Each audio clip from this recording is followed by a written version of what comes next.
This video will help you sleep and relax. But before we begin, I would like to know which city you're from and what time you're watching this. Now, subscribe to the channel, relax, and let's begin. I don't talk about this much. Even typing it now makes my hands shake. But after seeing that documentary last week about Raymond Mercer, I need to get this off my chest. I was one of the lucky ones who got away from the Whistler killer back in 2011, and I've never told the full story publicly. I've been driving trucks for nearly 20 years now. It's not glamorous, but it pays the bills. Back in the summer of 2011, I was hauling electronics from Dallas to Los Angeles, a regular route for me. This was before everything blew up in the news about the Whistler murders. That afternoon in early August was brutally hot, even for Arizona. I'd been on the road since 4 in the morning and was coming up on my mandatory break. The sun was beating down on Interstate 10, and that stretch through the desert is mind-numbing. Just miles of nothing but sand, scrub brush, and the occasional passing car. My AC was struggling to keep up, and I remember my shirt was sticking to my back. I pulled into this rest area about 60 miles east of Tucson. I can't remember the name now, but it was one of those places with just a bathroom building, some picnic tables, and a bunch of parking spaces. There were maybe 5 other trucks there, spaced out across the lot, and a handful of regular cars with families stretching their legs. I shut down my rig, logged my break in my logbook. This was right before electronic logs became mandatory, and decided to use the bathroom and maybe catch a quick nap. When I got back to my truck, I noticed this white panel van had parked a couple spaces down from me. Didn't think much of it at the time. Vans, trucks, we all use these rest stops. I climbed back into my cab, locked the doors. Habit, always lock your doors, and was just about to close my eyes when there was a knock on my passenger side door. Now, most truckers will tell you we're generally wary of strangers approaching our rigs, but back then, before everything happened, we weren't quite as paranoid as we are now. I rolled down my window just a crack, enough to talk, not enough for someone to reach in. Standing there was this average-looking guy, maybe in his 40s, clean-cut with a polo shirt and khakis. He had a clipboard and what looked like a small case, like something you'd carry tools in, nothing threatening about him. "Sorry to bother you," he said. His voice was friendly, professional. "I'm with Southwest Security Solutions. We're offering free security consultations for truckers today." He held up an ID badge that looked legitimate enough.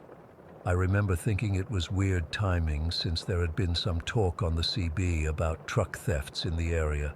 Nothing about murders, not yet. This was before Darren Wilkins and Elena Vasquez's deaths had been connected in the media. "We've got a special program for drivers," he continued.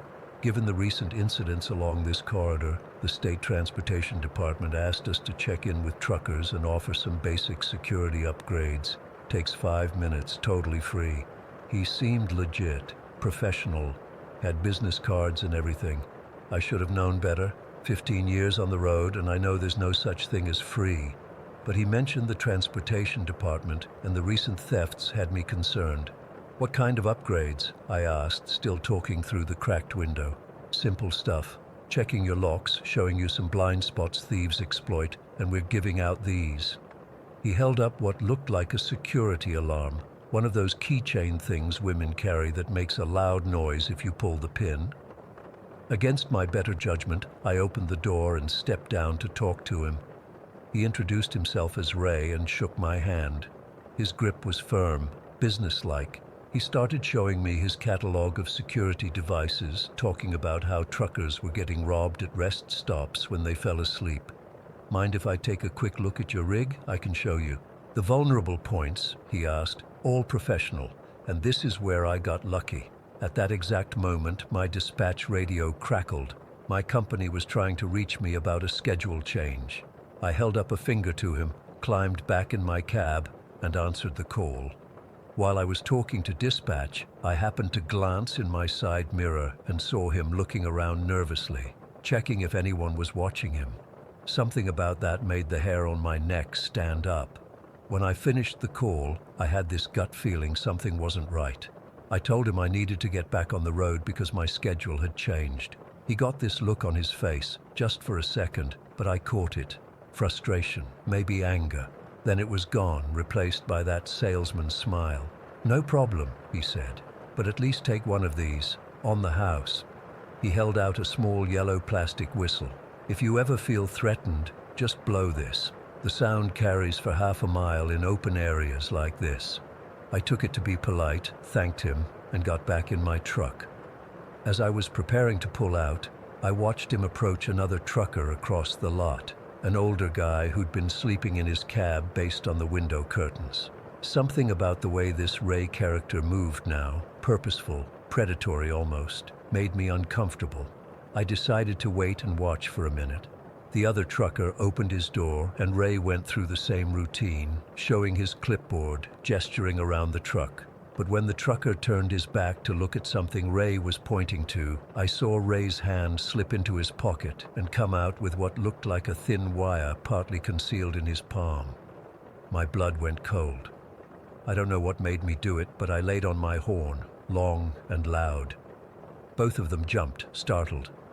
Ray quickly stuffed whatever it was back in his pocket. The other trucker looked confused, glancing between me and Ray. I motioned for him to get back in his truck. Ray glared at me, then quickly walked back to his van. I grabbed my CB radio. "Attention any drivers at the rest area, mile marker 287 eastbound. White van guy is suspicious, possibly dangerous. Lock your doors." A couple of truckers responded asking for details. While I was explaining, Ray's van pulled out of the rest area, heading east on Interstate 10. The trucker he'd been talking to came over to my rig, visibly shaken. He said Ray had been trying to get him to turn his back so he could demonstrate something about the rear lock mechanism. We called the highway patrol right then and there. They took our statements, but honestly didn't seem too concerned. Just another potential scammer targeting truckers, they figured. This was still before the pattern had been identified. I gave them the whistle Ray had handed me, told them something felt off about the whole thing. 2 days later, I was delivering in Los Angeles when I heard on the truck stop TV about a trucker found strangled at a rest area in New Mexico. The news mentioned a plastic whistle found in the victim's hand, a blue one. That's when I nearly threw up. I called the Arizona Highway Patrol again, this time insisting they take my information seriously. 3 weeks later, I was interviewed by the FBI. They showed me photos, and I identified Raymond Mercer immediately. That yellow whistle I'd handed over had his fingerprints on it, along with prints from one of his earlier victims. The agent told me the wire I'd seen was his garrote, his murder weapon. The trucker I warned that day was named Bill Hoffman. We keep in touch now. Christmas cards, occasional calls. Neither of us likes to talk about what almost happened, but we both know. When Mercer confessed, he admitted he'd planned to kill both of us that day. Bill would have been victim number 6. I would have been number 7. I found out later why Mercer placed those whistles in his victim's hands. During his confession, he said it was his sick joke, so they could call for help, but too late. The bastard thought it was funny. Every time I stop at a rest area now, I back my truck against a wall or barrier so nobody can approach from behind. I never, ever open my door to strangers. Most of us truckers don't anymore. The industry changed after Mercer. That documentary got some things wrong, by the way. They made it sound like Melissa Torres, the truck stop cashier, was the hero who caught him. She did spot him and report him, and that was crucial. But they didn't mention the close calls, the almost victims like me and Bill who reported him too. Sometimes I wonder what would have happened if my dispatcher hadn't called right when she did, or if I hadn't seen that wire, or if I'd ignored my gut feeling. I've hauled dangerous loads, chemicals, fuel, you name it, but nothing has ever scared me like that moment when I realized what I was looking at. I still have that route sometimes, Dallas to LA. I still pass that same rest area. I never stop there anymore. And to this day, 11 years later, I still check my mirror every time I see a white van. Some instincts you just can't unlearn.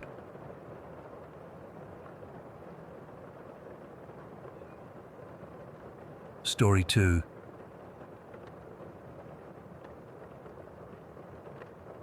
I've never told this story to anyone outside the department, and even there, I only shared the official version. It's been 3 months since that night, and I still wake up screaming, still smell that metallic scent in my dreams. Writing this down might help me process it, or maybe I'm just desperate for someone to believe me. I'm a police officer in Coldwater, Alabama, population just under 5,000. Been on the force for 8 years now. Nothing exciting ever happens here. Mostly domestic disputes, drunk drivers, and teenagers breaking into the old swimming hole after dark. The night shift is usually just me driving around, checking on businesses, and occasionally responding to noise complaints. That Thursday night in November started like any other. Cold, but not freezing. Clear skies, nearly full moon. I remember because I was thinking how bright it was outside without streetlights when I got the call. Dispatch radioed at exactly 11:27 p.m. A distress call had come in from 421 Willow Lane, the old Jenkins place. Just heavy breathing and what sounded like someone trying to speak before the call cut off. The address immediately made my stomach tighten. The Jenkins house had been abandoned for at least 15 years. Everyone in town knew the stories, how old man Jenkins had gone crazy after his wife died, how there were rumors he'd kept her body in the house for months, talking to it like she was still alive. Kids dared each other to touch the front door on Halloween. Typical small-town ghost stories. I told dispatch I'd check it out, assuming it was probably teenagers messing around. As I drove toward Willow Lane, the streets got darker. This part of town had fewer working streetlights, and the trees grew thicker, their branches reaching over the road like bony fingers. The Jenkins house sat at the end of the street, partially hidden by overgrown shrubs. It was a 2-story Victorian, the kind that might have been beautiful once, but now looked like something from a horror movie. Paint peeling, shutters hanging crooked, front porch sagging. My cruiser's headlights caught the reflection of a broken window on the second floor, like a winking eye. I parked in the gravel driveway and called in my position. I remember hesitating before getting out, which wasn't like me. I'm not superstitious, never believed in ghosts or any of that nonsense. But something about that house made the hair on my arms stand up. The air felt heavier as I approached the front door, my flashlight beam bouncing off the weathered wood. I knocked loudly, announced myself as police. No response. The door wasn't locked. It swung open with a groan that echoed through the empty foyer. That's when I first noticed the smell, like rusted metal and something else I couldn't place. Not quite decay, but wrong somehow. My training kicked in and I drew my weapon, sweeping my flashlight across the entrance hall. The inside was exactly what you'd expect from an abandoned house. Dust-covered furniture draped in sheets, cobwebs in the corners, water stains on the ceiling. But there were no signs of squatters or teens partying, no beer cans or graffiti. It looked untouched, like everyone had just disappeared one day and never came back. "Hello? Police officer. Anyone here?" My voice sounded muffled, like the house was swallowing the sound. I moved further inside, checking the living room, then the kitchen. Empty. But that smell was getting stronger. I found myself following it down a narrow hallway toward the back of the house. My radio crackled with static, making me jump. I tried to respond to dispatch's check-in, but all I got was more static. Dead zone, I figured. Old houses like this sometimes blocked signals with their thick walls. At the end of the hallway was a door I assumed led to a closet or pantry, but when I opened it, there was a steep staircase leading down. The basement. The smell was definitely coming from down there, along with something else, a rhythmic dripping sound like water from a leaky pipe. I should have waited for backup. That's protocol for entering unknown spaces, especially in abandoned buildings. But something pulled me forward. I told myself it was duty. What if someone was hurt down there? What if the 911 caller was injured and couldn't respond? That's what I told myself anyway.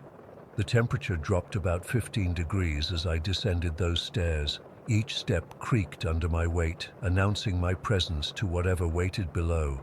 My flashlight beam seemed dimmer somehow, not reaching as far into the darkness. The basement was larger than I expected, with a dirt floor in some places and concrete in others.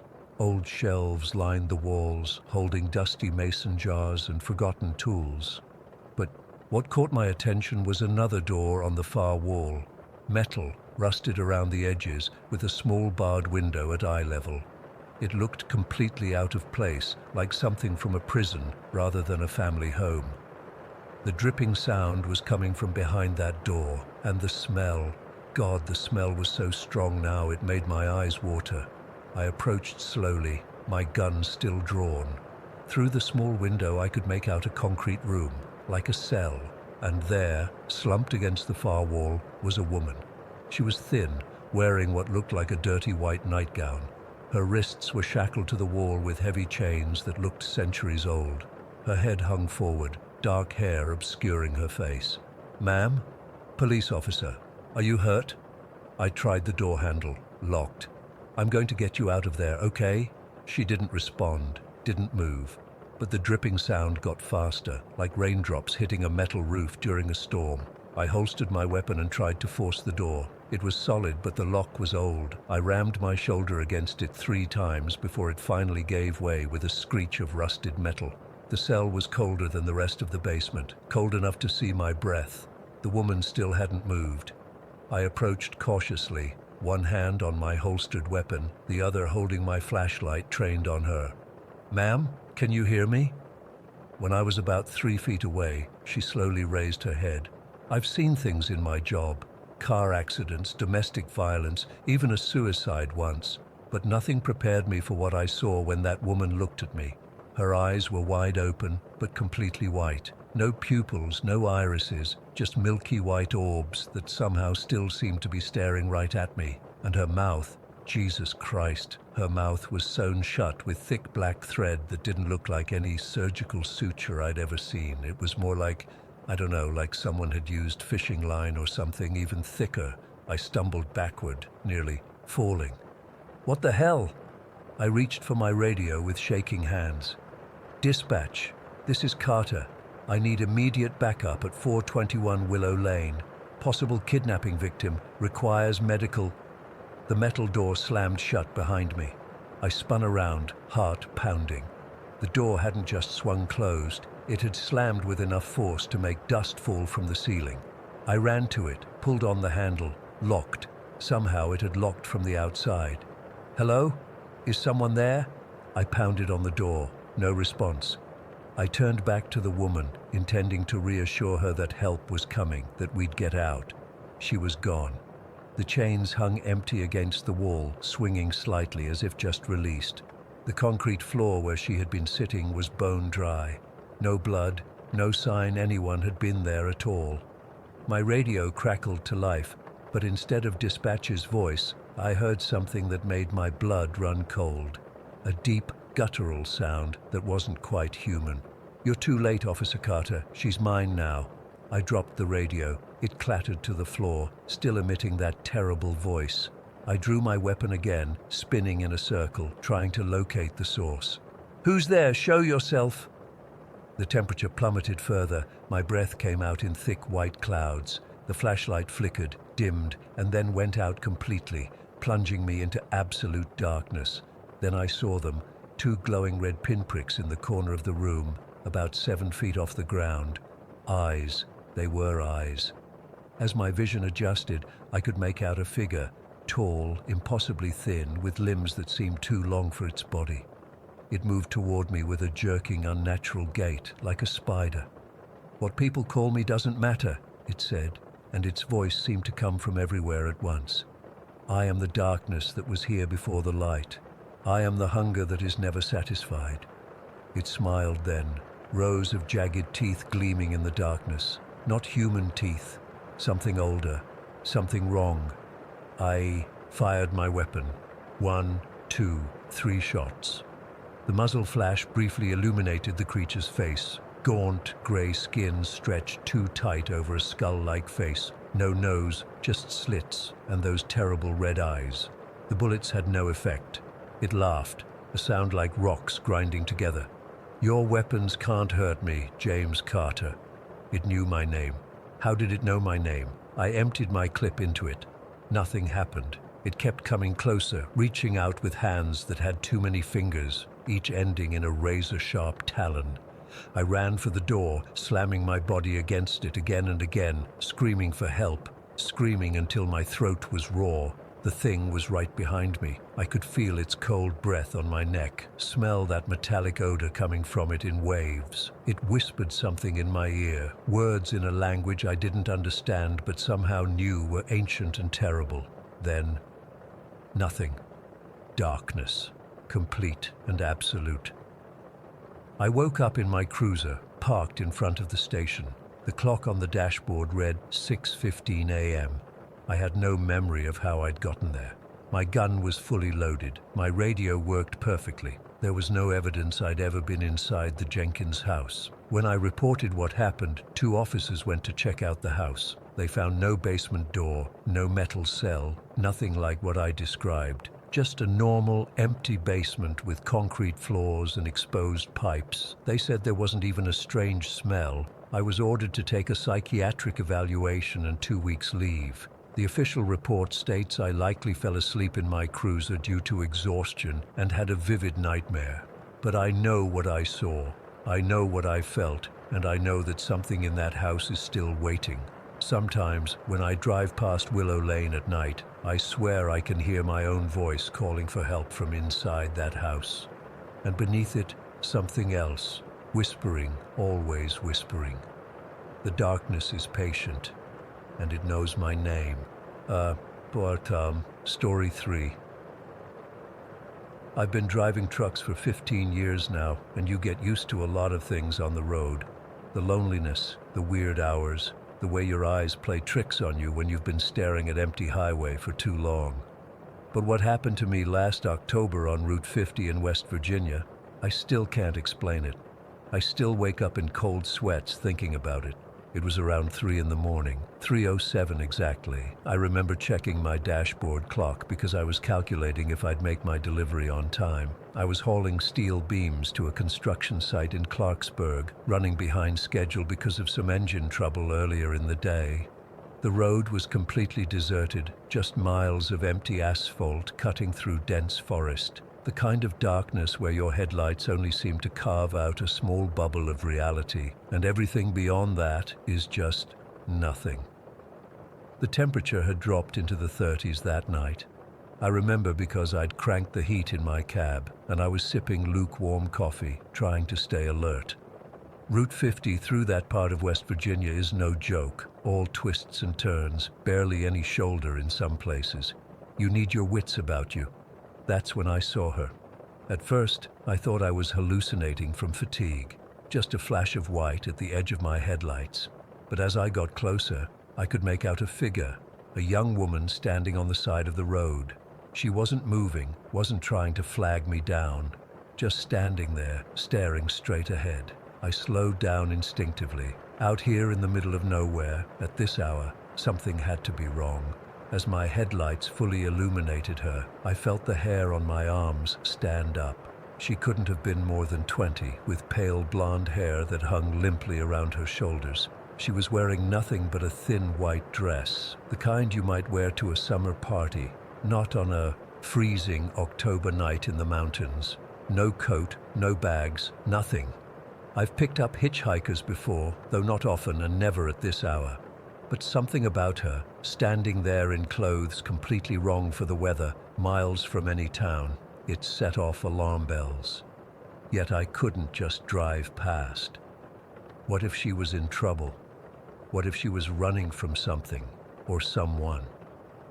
I pulled over about 20 feet ahead of her. Through my side mirror, I watched her slowly walk toward my truck. There was something off about her movement.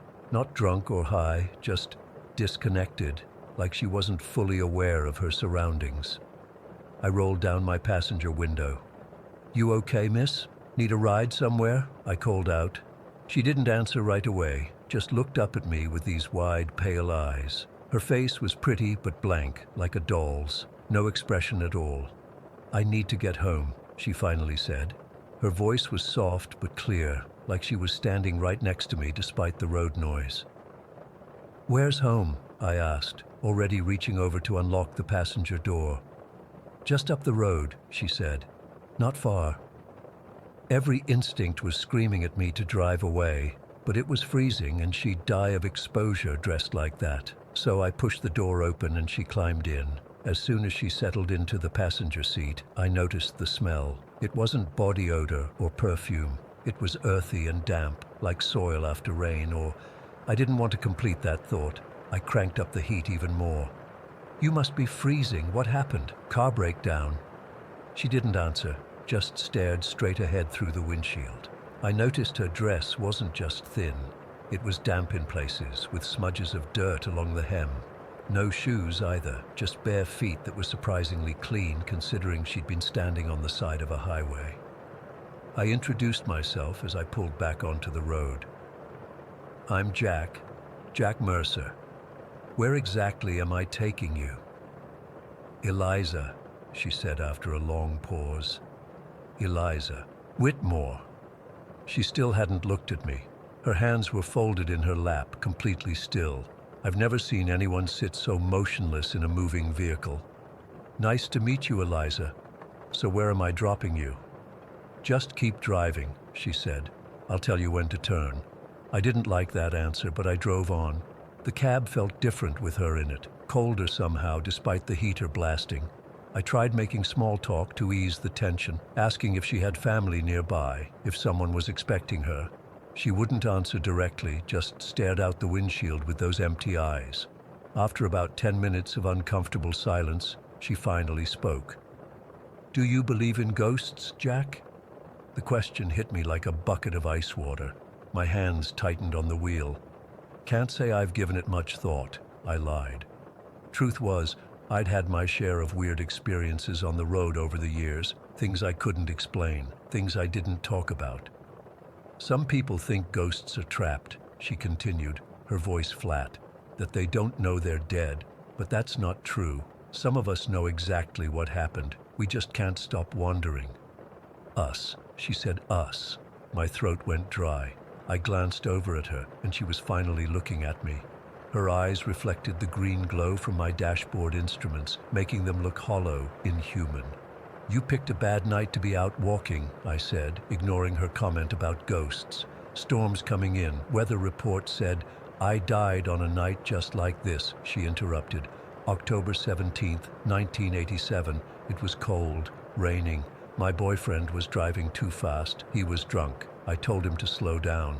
She said this matter-of-factly, like she was reading from a newspaper. The date she mentioned was over 30 years ago. "Is that so?" My voice came out higher than normal. I was trying to keep my eyes on the road, but I kept glancing at her, then at the clock. 3:23 a.m. now. "He took this curve too fast." She pointed ahead, though there was no curve visible yet. "The car went through the guardrail. I wasn't wearing my seatbelt. They found me 50 feet from the car in the creek bed." As she spoke, I noticed we were approaching a sharp bend in the road, the exact kind she'd just described. My palms were sweating now, despite the chill in the cab. "That's terrible," I managed to say, slowing down as we neared the curve. "I'm sorry that happened to you." She didn't respond. As we rounded the bend, I noticed the guardrail was newer than the rest, like it had been replaced at some point. Below it was a steep embankment leading down to darkness, probably the creek she'd mentioned. That's when I made the mistake of glancing at my passenger window. In the reflection, I could see Eliza sitting next to me, except she wasn't sitting anymore. In the reflection, she was standing, looming over me, her face inches from mine. But when I whipped my head to look at her directly, she was still sitting calmly, hands folded, staring ahead. My heart nearly exploded. I slammed on the brakes, the truck skidding slightly on the cold pavement. We came to a stop right in the middle of the road.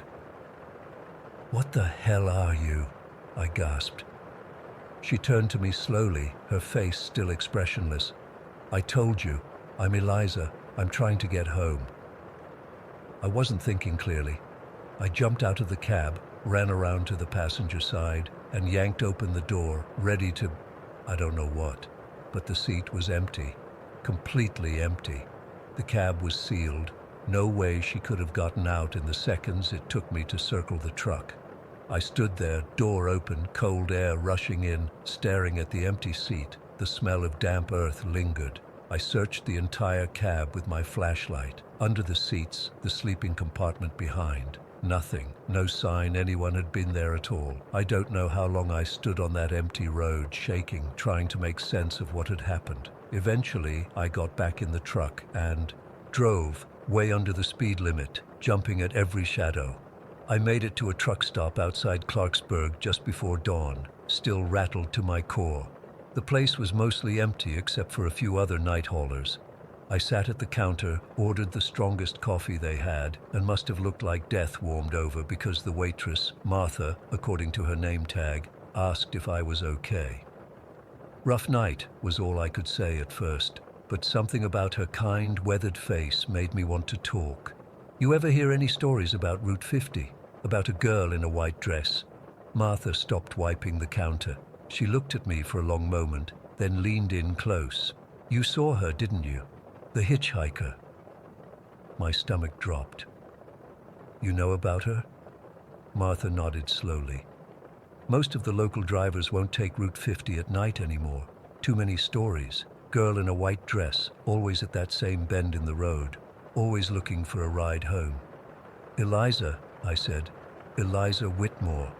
Martha's eyes widened. She told you her name? I nodded. That's rare. Most times she just disappears before saying anything. But yeah, that's her name. Local girl. Died in a car crash back in the 80s. They say she's still trying to get home, still trying to warn people about that curve. But she was in my truck, I insisted. She talked to me for miles before disappearing. She said, I stopped, not wanting to sound crazier than I already did. Martha gave me a sad smile. Everyone's experience is different, but you're not the first to come in here looking like you've seen a ghost, and you won't be the last. She refilled my coffee without asking, then added, my advice, take the interstate next time. Longer route, but safer in more ways than one. I finished my delivery that morning and took a different route home. I've never driven Route 50 through West Virginia again. I requested different routes from my dispatcher, making up excuses about bad roads or traffic. But here's the thing, I can't escape her. I still see flashes of white at the edge of my headlights on dark roads. I still catch myself checking the passenger seat reflection, terrified I'll see someone standing over me when no one's there. Sometimes I wake up at exactly 3:07 a.m., the smell of damp earth in my nostrils, even though I'm hundreds of miles from West Virginia. I don't know what Eliza wanted from me that night. A ride home? A witness? Someone to share her story? All I know is that I can't shake the feeling that our encounter isn't over. That someday, on some lonely stretch of highway in the dead of night, I'll see her again. Standing at the roadside in that thin white dress, waiting for me to stop. And the worst part, I'm not sure I'd drive past her. Story 4. I never wanted to be the nosy neighbor. Growing up in Manhattan, privacy was something everyone respected. You had to when living in such close quarters. But what happened after I moved to Maple Street changed everything. It's been 6 months since that night, and I still wake up in cold sweats. I need to get this off my chest. After 15 years of city life, I was burnt out. The constant noise, the packed subway cars, the never-ending hustle, it had all become too much. When a job opportunity opened up in this quiet suburban town 3 hours from the city, I jumped at it. The house on Maple Street seemed perfect, a small 2-bedroom with a decent yard, affordable mortgage, and neighbors who waved as I toured the property. I moved in on a Saturday in early October. Most neighbors came by with welcome gifts, cookies, potted plants. One family even brought over a bottle of wine. Everyone except the McPhersons, who lived in the blue house to my right. I only knew their name because my realtor mentioned them during the home tour. The first week was bliss. The silence at night was almost jarring after years of city sirens and drunk people shouting outside my apartment. I slept better than I had in years. Until Thursday night, that is. I woke up around 2 in the morning to a faint shuffling sound outside my bedroom window. At first, I thought it was an animal, maybe a raccoon or something. But the sound was too deliberate, too measured. I rolled out of bed and peeked through the blinds. There they were, Mr. and Mrs. McPherson standing side by side in their backyard, completely still, facing their house. They weren't talking or moving, just standing there in pajamas, staring at their back wall. It was about 40 degrees that night, but they didn't seem bothered. I watched for maybe 5 minutes before they simultaneously turned and walked back inside through their sliding door. I tried convincing myself it was nothing. Maybe they heard a noise and went to check, or maybe one of them was sleepwalking. But something about their synchronized movements felt off. The next morning, I saw Mr. McPherson retrieving his newspaper. I waved, thinking I'd finally introduce myself. He looked at me for a long second, nodded slightly, then went back inside. Not exactly the warmest welcome, but I figured some people just value their privacy. 3 nights later, the shuffling sound woke me again. Same time, around 2 a.m., I went to the window expecting to see them in their backyard again, but there was nobody there. I squinted, scanning their property, but it was empty. The sound continued though, that same deliberate shuffling. It seemed to be coming from somewhere else now, maybe closer to the fence line between our properties. I considered going outside to check, but something stopped me. Some instinct told me to stay put. The next day, I ran into Marla, my elderly neighbor from across the street, while getting my mail. She'd brought me banana bread when I first moved in and seemed like the neighborhood's unofficial welcome committee. "How are you settling in, Nathan?" she asked, her voice warm and friendly. "Great, thanks. Everyone's been so welcoming," I said, then added casually, "I haven't really met the McPhersons yet, though. They seem pretty private." Marla's smile faltered slightly. "Oh, the McPhersons have lived here for years. They keep to themselves." "Are they always so reserved?" I pressed. She adjusted her glasses nervously. "Some people just prefer their privacy, dear. I wouldn't worry about it." When I tried asking how long they'd lived there, she suddenly remembered she had cookies in the oven and hurried off. Her reaction only made me more curious. Over the next week, I started noticing other things. Their blinds were always down. Morning, afternoon, evening. It didn't matter. Their porch light never came on at night, unlike every other house on the street. I never saw them leaving for work, yet their cars would sometimes be gone, then reappear. Their trash cans were perpetually full, even right after collection day. One evening around dusk, I was jogging past their house when I spotted Mr. McPherson standing at the end of his driveway. He was just standing there, staring down the street. I slowed my pace, thinking he might acknowledge me, but as I passed directly in front of him, his eyes didn't track me at all. It was like he was looking through me, focused on something invisible in the distance. I even said evening as I passed, but he didn't react. His face was completely blank. The shuffling sounds continued most nights, always around 2 or 3 in the morning. Sometimes it was by my window, sometimes closer to the fence, sometimes I could swear it was on my porch. I started sleeping with a baseball bat beside my bed. Then came the night that changed everything. I was up late watching a movie when I heard a loud bang from next door, like something heavy had fallen. It was followed by muffled voices, frantic, urgent. I muted my TV and listened. The voices grew louder, though I couldn't make out words. Then there was another bang, and what sounded like something being dragged across a floor. I went to my kitchen window, which had a partial view of their backyard.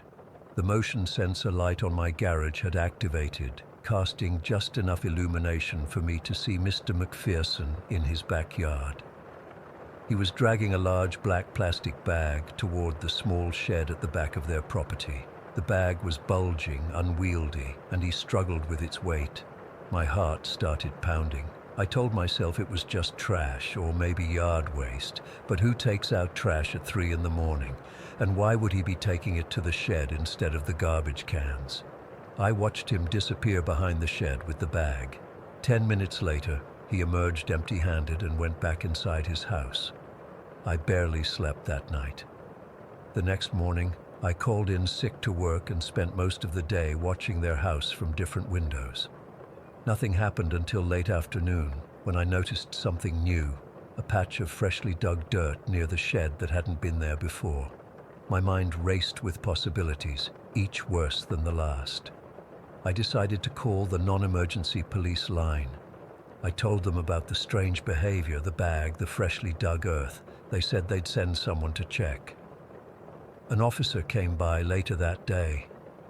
I watched from my living room as he knocked on the McPherson's door and spoke briefly with Mrs. McPherson on their porch.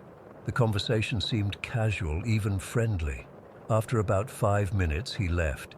He didn't check the backyard or the shed. He drove away without even coming to update me. I felt like I was losing my mind. Was I overreacting, making connections that weren't there? The noises continued over the next week. More shuffling, more dragging sounds, muffled arguments. The dirt patch by the shed seemed to grow larger. I started taking photos with my phone, documenting the changes. I bought a pair of binoculars and found myself watching their house for hours at a time, neglecting work, barely sleeping. Then came that night, the night I'll never forget.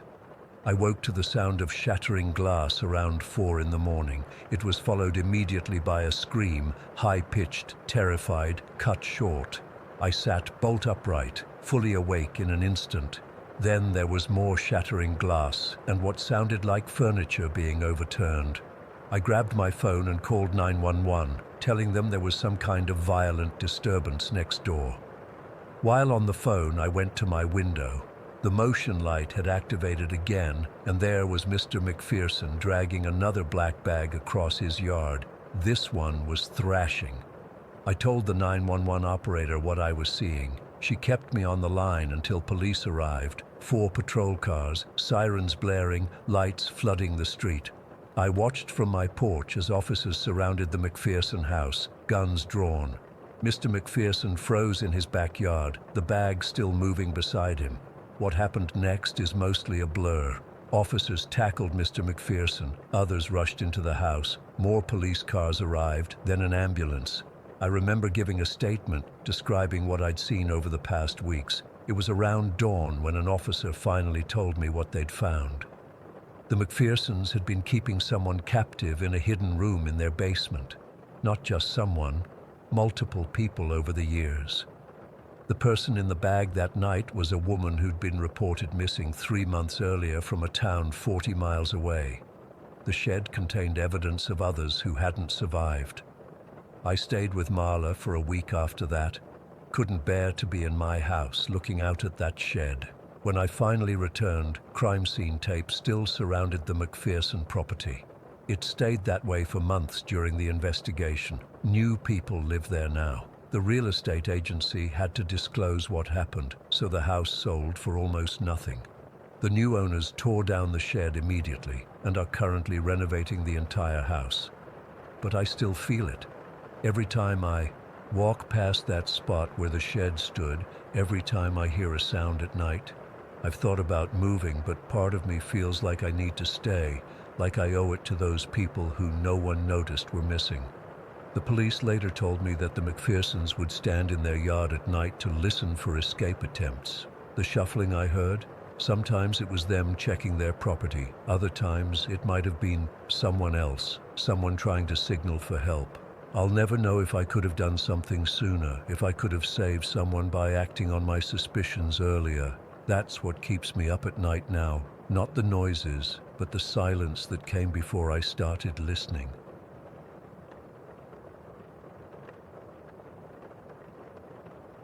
Story 5. I still can't sleep through the night. It's been 3 weeks since it happened, and every time I close my eyes, I see his face. That knowing smile, those dead eyes. I keep checking the locks on my doors and windows, even though I'm staying at my parents' house now, 200 miles away from where it all went down. I don't think I'll ever drive alone at night again. It was supposed to be just a weekend getaway. My buddy Chris inherited this cabin from his grandfather last year, and he's been trying to get a group of us to come up for months. It's in this remote area in the mountains, about 4 hours from the city. Everyone else had bailed at the last minute, work commitments, family stuff, the usual excuses, but I needed to get away. Things had been intense at work, and my girlfriend and I had just broken up after 3 years. I needed space to clear my head. I left straight from the office on Friday. It was already getting dark by the time I hit the road around 6, but I figured I'd make it to the cabin by 10, latest. Chris had already been there since Thursday setting things up. I remember being excited despite feeling exhausted. The idea of a few days of hiking, drinking beers, by the fire, and not thinking about spreadsheets or my ex sounded perfect. The first couple hours of the drive were fine. I had my playlist going, the roads were clear, and traffic wasn't bad once I got out of the city. But then my GPS took me on this shortcut that turned into a narrow 2-lane highway cutting through dense forest. The streetlights disappeared, and there were these long stretches where I didn't pass a single car. My headlights barely cut through the darkness, and thick fog had started rolling in. I kept having to slow down on the curves. By hour 3, my eyes were starting to get heavy. I hadn't slept well the night before, and the monotony of the drive was getting to me. I cracked the windows, blasted the AC, turned up my music, all the usual tricks to stay alert. I even pulled over at a rundown gas station to grab some coffee. The place looked like something from a horror movie. Flickering lights, rusty pumps, and this ancient cashier who barely acknowledged me. But their coffee was hot and strong, so I didn't care. Back on the road, I noticed the fog had gotten even thicker. It was like driving through soup. My GPS signal kept cutting out, but I was pretty confident I knew the general direction. Just stay on this highway for another 40 miles, then look for the turnoff to the dirt road that led to Chris's cabin. That's when I saw him. At first, he was just a shape in my headlights, a tall figure standing on the shoulder with his thumb out. In any other circumstance, I would have driven right past. I'm not the type to pick up hitchhikers, especially on a deserted road at night. But something made me slow down. Maybe it was the fatigue messing with my judgment, or maybe it was because I knew how isolated this area was, and the temperature had dropped into the low 40s. I pulled over about 20 feet ahead of him and watched in my rearview mirror as he jogged up to my car. He was tall and lanky, probably 6'3", with a scruffy beard and a worn backpack. He had on a flannel shirt and jeans, not nearly warm enough for the weather. When he reached my passenger window, I rolled it down just enough to hear him. "Thanks for stopping," he said, his breath forming little clouds in the cold air. "Not many people do these days." "Where you headed?" I asked, still not fully committed to giving him a ride. "Same direction as you, I imagine," he said with a slight smile. "Just need to get to the junction about 30 miles up. My truck broke down and there's no cell service out here." I hesitated. Every instinct told me to apologize and drive away, but the guy looked harmless enough.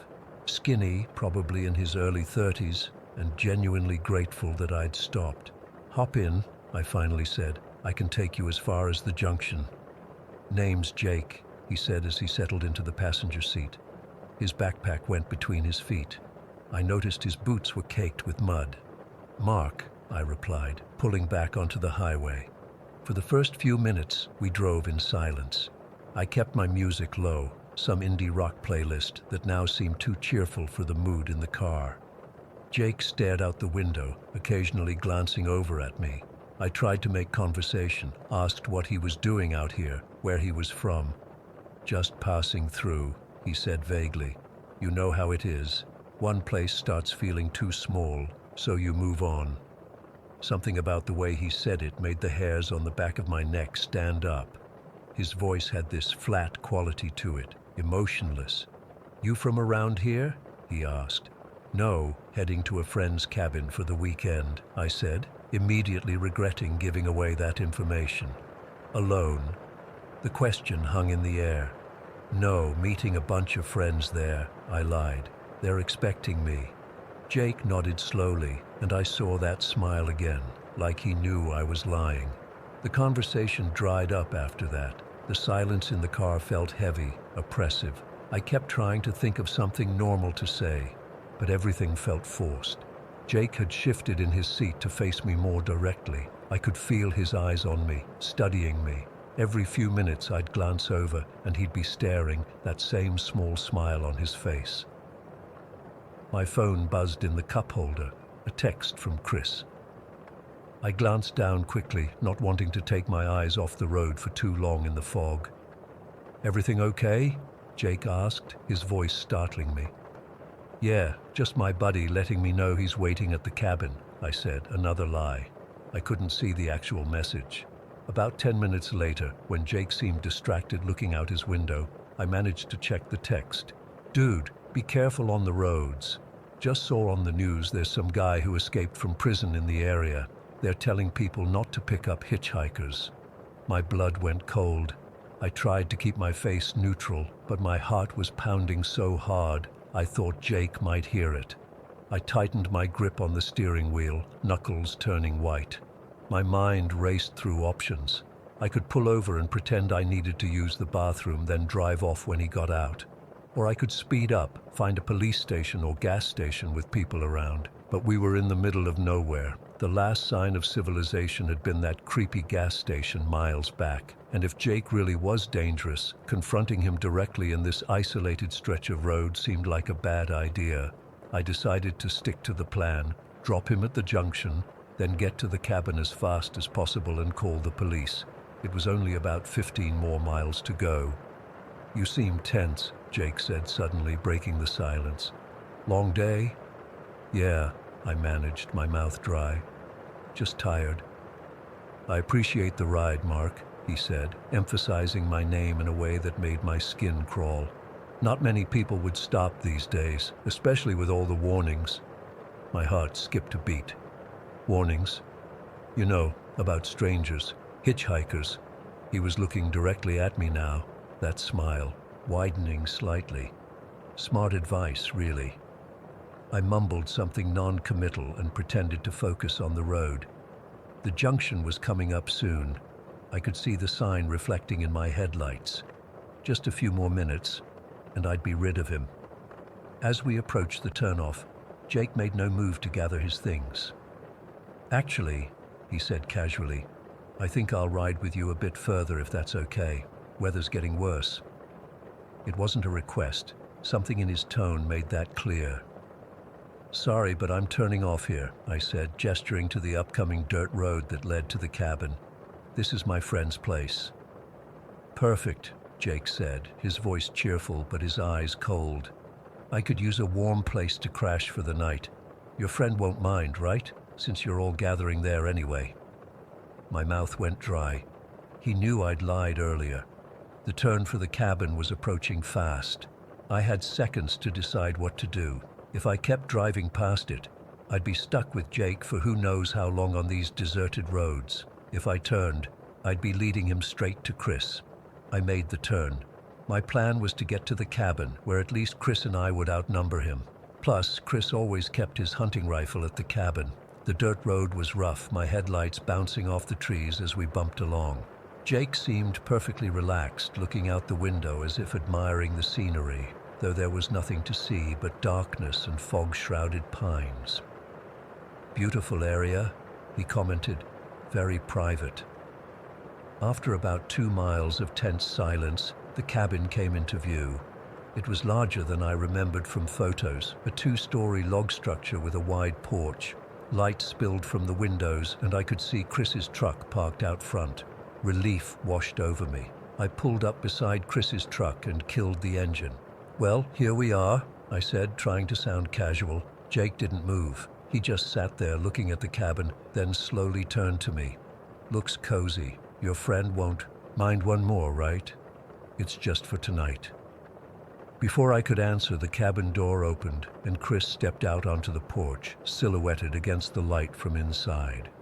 He waved, clearly confused about who was in my car with me. "That's Chris," I said, forcing a smile. "Let me go explain the situation." I got out of the car, hoping Jake would stay put for a moment. Chris met me halfway between the cabin and the car. "Who's that?" he asked quietly. Hitchhiker, I whispered urgently. I think he might be the guy from the news, the escaped prisoner. Chris's eyes widened.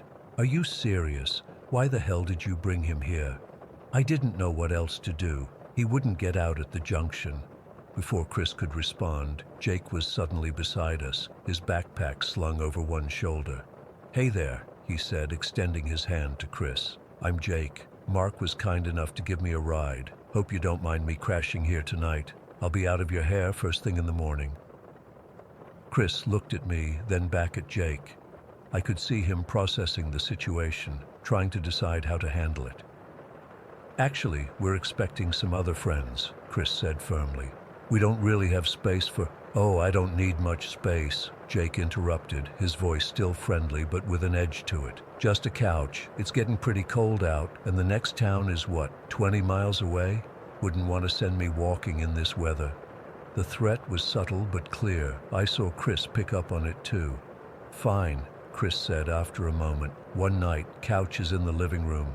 Jake smiled broadly. Appreciated. The three of us walked into the cabin, the tension thick enough to cut with a knife. The inside was rustic but comfortable. Open-plan living area with a stone fireplace, kitchen to one side, and stairs leading up to what I assumed were the bedrooms. Nice place, Jake commented, setting his backpack down by the couch. Been in your family long? My grandfather's, Chris replied stiffly. Beer? He offered, heading to the kitchen. Sure, Jake said, settling onto the couch like he owned the place. Chris pulled me into the kitchen on the pretense of helping with the drinks. We need to call the cops, he whispered. No signal up here, remember? And your landline got disconnected last month. Shit, you're right. Chris ran a hand through his hair. What about driving back to town? He'd know something was up if one of us left now. We grabbed 3 beers from the fridge and returned to find Jake examining the photos on the mantel. Old pictures of Chris's family at the cabin. Your grandfather built this place himself, Jake asked, seeming genuinely interested. Yeah, in the 70s, Chris replied, handing him a beer. We spent the next hour in the most surreal conversation of my life. Jake was charming, asking questions about our lives, telling stories that seemed designed to put us at ease. But there was always something off about him, the way his eyes never quite matched his smile, how he'd sometimes pause too long before responding, as if calculating his answer. Around midnight, Chris faked a yawn. Well, I'm beat. Mark, your room's upstairs, first door on the right. Bathroom's at the end of the hall. And I've got the couch, Jake said, raising his beer in a small toast. Thanks again for the hospitality. I didn't want to leave Chris alone with him, but we exchanged a look that said we'd both lock our doors and figure out a plan in the morning. Upstairs, I went through the motions of getting ready for bed, my mind racing. The bedroom had a simple lock on the door, which I engaged as soon as I was inside. I pushed the dresser in front of it for good measure. The window overlooked the front of the property where our cars were parked. I considered trying to sneak out that way, but it was a good 15-foot drop to the ground. I lay on the bed fully clothed, my phone in one hand even though it had no signal. I must have dozed off despite my fear because I woke with a start to a sound in the hallway, footsteps, slow and deliberate. Then a whisper outside my door. You shouldn't have picked me up, Mark. My blood froze. I stayed absolutely still, hardly breathing. I know you're awake, Jake's voice came again, soft but clear through the door. I saw the warning on your phone about me. The doorknob rattled gently, testing the lock, then pressure against the door, pushing against the dresser. Chris is asleep, Jake whispered. It's just you and me now. I looked frantically around the room for a weapon, anything I could use to defend myself. There was a heavy flashlight on the nightstand, not much, but better than nothing. The pressure against the door increased, the dresser scraping slightly against the floor. Jake was trying to force his way in. I grabbed the flashlight and moved to the window, trying to open it as quietly as possible. It was stuck from disuse, and I had to put my weight into it. When it finally gave way with a loud creak, I heard a chuckle from the hallway.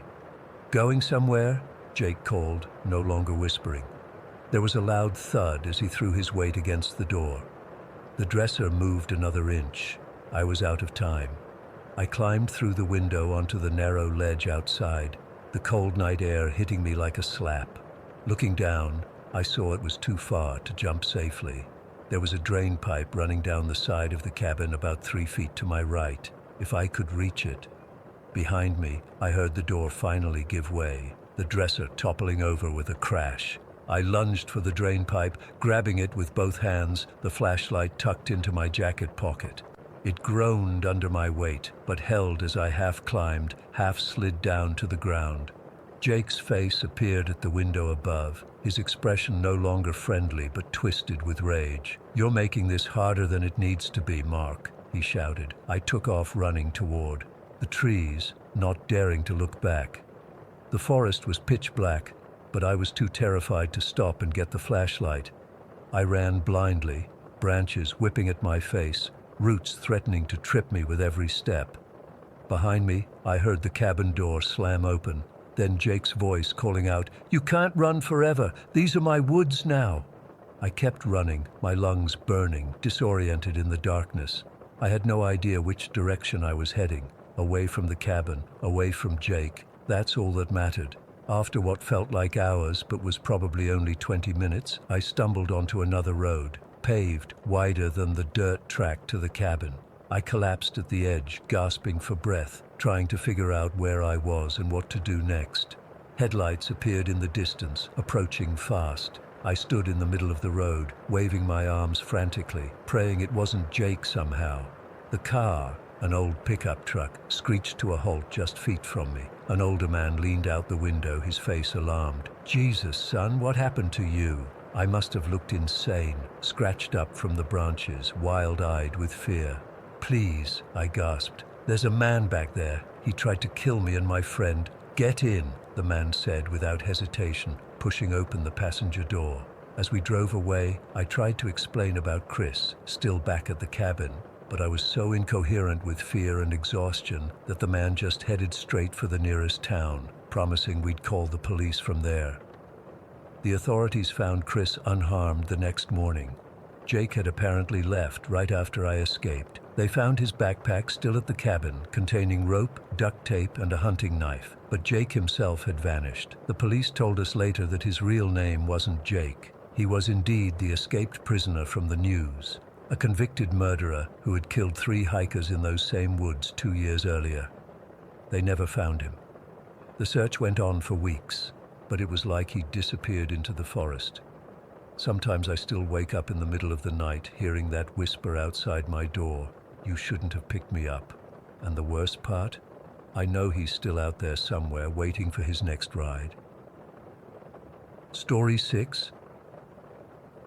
I've been a trucker for just over 10 years now. Never thought I'd be sharing something like this, but I need to get it off my chest. What happened to me 3 nights ago on Route 66 near Barstow has me questioning everything I thought I knew about reality. I was making a routine haul from California to Texas, transporting farm supplies, nothing special, just fertilizer, some equipment parts, and a couple pallets of seed. The kind of load that doesn't keep you up at night worrying about theft. I'd done this route dozens of times before, so I was comfortable with the road, maybe too comfortable. It was around 11 at night when the rain started. Not just a drizzle, but one of those sudden desert downpours that turns the highway into a mirror and reduces visibility to practically nothing. I slowed down to about 40 miles per hour, gripping the wheel tightly as my wipers fought a losing battle against the deluge. The headlights barely cut through the wall of water in front of me, and there weren't many other vehicles around. That stretch of Route 66 gets pretty desolate after dark. I remember checking my GPS, figuring I'd pull into the next truck stop to wait out the worst of it, when my high beams caught something on the side of the road. A figure, thumb out, completely drenched. I'm not usually one to pick up hitchhikers. Company policy forbids it, and honestly, it's just not safe these days. But something about seeing someone standing in that biblical downpour made me hit the brakes. As I pulled over, I got a better look. It was a woman, maybe in her 30s, absolutely soaked to the bone. Her dark hair was plastered to her face, and her clothes, jeans and a light jacket, were completely waterlogged. I reached over and pushed open the passenger door. "Get in before you drown out there," I called out. She climbed in without hesitation, bringing with her the smell of rain and something else I couldn't quite place, something like wet earth after a lightning strike. "Thank you," she said, her voice barely audible over the drum of rain on the truck's roof. I didn't think anyone would stop. I handed her a clean towel from behind my seat. "What the hell are you doing out here in this weather? Middle of nowhere in a storm like this?" She started drying her hair, her hands shaking slightly. "I needed to get away. It follows the main roads, but sometimes it gets confused when someone picks you up." That should have been my first warning. I should have asked her to clarify or even asked her to get out. But instead, I just nodded like what she said made perfect sense and pulled back onto the highway. "I'm Alex," I said, trying to sound casual while keeping my eyes on the slick road. "Where are you headed?" "Anywhere that's not here," she answered, looking nervously into the side mirror. "I'm Ellie. Thanks for stopping, Alex. Most don't these days." "Well, company policy says I shouldn't, but I couldn't leave you out there in this." I adjusted the heater, pointing the vents in her direction. "So what's following you that you're running from?" She was quiet for so long that I thought she hadn't heard me or was choosing to ignore the question. Finally, she spoke, her voice dropping to almost a whisper. "Have you ever seen a truck with no driver, out on these old highways at night?" I felt a chill that had nothing to do with the air conditioning. "Can't say that I have, though there's been talk about self-driving trucks coming soon." She shook her head. "Not like that. This one's old. Older than it should be for still being on the road. Black, with headlights that look like eyes, searching. The last person who gave me a ride said he'd seen it before, said the driver had hollow eyes, like there was nothing behind them but darkness. He collects them, you know, the souls that belong to the highway." I forced a laugh, though it came out strained. "That's quite a story. You into horror movies or something?" She didn't laugh. Instead, she looked at me with an intensity that made me uneasy. "I'm not crazy, if that's what you're thinking. I saw it 3 nights ago, and it's been following me ever since. Every time I think I've lost it, it shows up again." I was about to respond when my CB radio crackled to life. There was no voice, just static that rose and fell like someone breathing. I reached to turn it off, but before I could, a voice broke through the static. It was distorted, barely understandable. "Mile marker 247, coming for what's mine." I switched it off quickly, telling myself it was just interference or some other trucker playing pranks. But the look on Ellie's face told me she'd heard it too.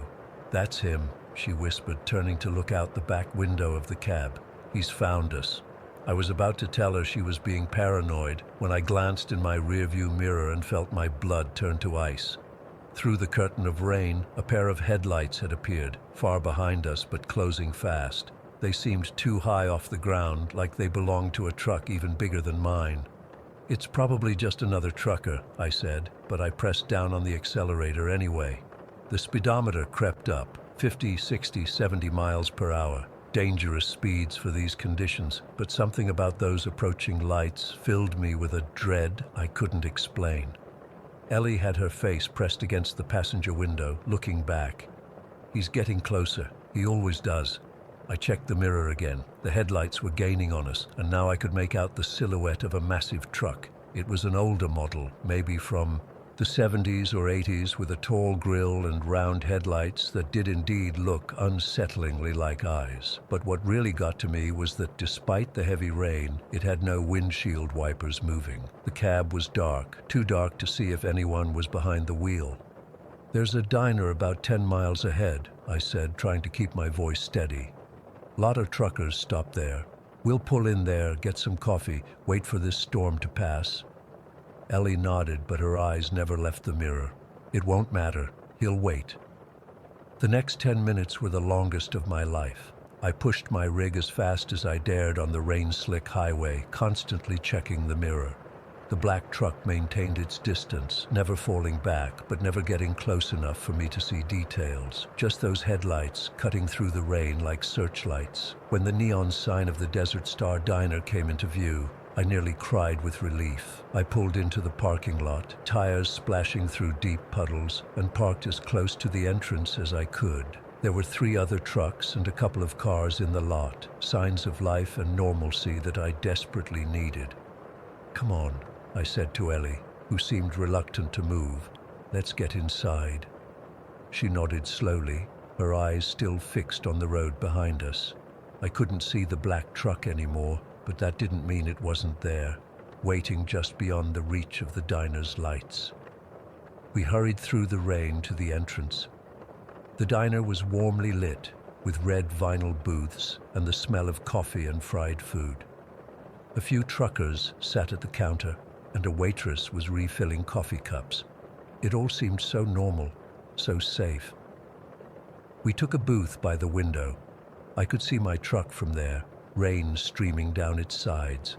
Ellie sat with her back to the wall, her eyes constantly moving between the door and the window. The waitress came over, pad in hand. "What can I get you folks?" "Coffee black," I said, "and whatever the special is." "Just coffee," Ellie murmured, still distracted. After the waitress left, I leaned across the table. "All right, I need you to tell me exactly what's going on. No more cryptic warnings. What is that truck, and why is it after you?" Ellie's eyes finally focused on me. "I told you. It belongs to the highway. Route 66 isn't like other roads. It's old, and things have happened on it. Bad things. People disappearing, accidents that don't make sense. That truck, it collects. The driver, if you can call him that. He takes the ones who belong to the road." "And why would you belong to the road?" I asked, trying to make sense of her story. She looked down at her hands. "I was in an accident on this highway 3 years ago. I should have died. The car went off a cliff, 100-foot drop. But I walked away without a scratch. I didn't think about it much until 3 nights ago, when I saw the truck for the first time. It was parked at a rest stop I pulled into. The driver was standing beside it, looking right at me. His eyes, they were just empty sockets. He pointed at me and said, 'You're overdue.' I've been running ever since." I wanted to tell her she was imagining things. That stress or trauma from her accident was making her see things that weren't there. But I'd seen that truck too, following us through the rain. And the voice on the CB. The waitress returned with our coffees. I took a long sip, burning my tongue but welcoming the jolt of caffeine. Through the window, I could see the rain was finally letting up, turning from a downpour to a steady drizzle. And then I saw it, parked at the far end of the lot, almost hidden in the shadows, a black truck. It hadn't been there before, I was sure of it. Its headlights were off, but I could make out the tall grille and the rounded cab. Old, like Ellie had said. A model that probably hadn't been manufactured in 30 years. "He's here," Ellie whispered, following my gaze. Her face had gone pale. "It's just another truck," I said, but even I didn't believe it. There was something wrong about the way it sat there, like it was watching us. "We're safe in here with other people." As if on cue, I realized the diner had gone quiet. I looked around and felt my stomach drop. The truckers at the counter were gone. The waitress was nowhere to be seen. The booths that I could have sworn had people in them were empty. "We need to go," Ellie said, standing up. "Now." I threw some money on the table and followed her to the door. Outside, the rain had stopped completely, but a thick fog was rolling in, obscuring the parking lot. I could barely make out my truck now. "We'll make a run for my rig," I said, pulling my keys from my pocket. "Stay close." We stepped outside into the fog. The air was cold and damp, clinging to my skin. I couldn't see the black truck anymore, but I could feel its presence, like a predator watching from just beyond sight. We moved quickly toward where I'd parked. The fog swirled around our legs, thick as smoke. I could see my truck now, just 20 feet away. We were going to make it. and then a figure stepped out of the fog, blocking our path. Tall and thin, dressed in what looked like an old trucker's uniform, faded blue with patches I couldn't quite make out. But it was the face that stopped me cold, or rather, the lack of one. Where eyes should have been, there were just dark, empty sockets, like holes punched into reality itself. "You belong to the highway now," the figure said, its voice the same distorted sound I'd heard on the CB. It wasn't speaking aloud. The voice seemed to be coming from inside my own head. "Both of you!" Ellie screamed, a sound of pure terror that shocked me into action. I grabbed her arm and we ran, not toward my truck but away from the figure, toward the diner. But the diner wasn't there anymore. Where it had stood was just empty desert stretching out into the fog. "This can't be happening," I gasped, spinning around. My truck was gone too. The parking lot, the road, all vanished. There was just fog and desert and the distant rumble of an engine. "It's the highway," Ellie said, her voice shaking.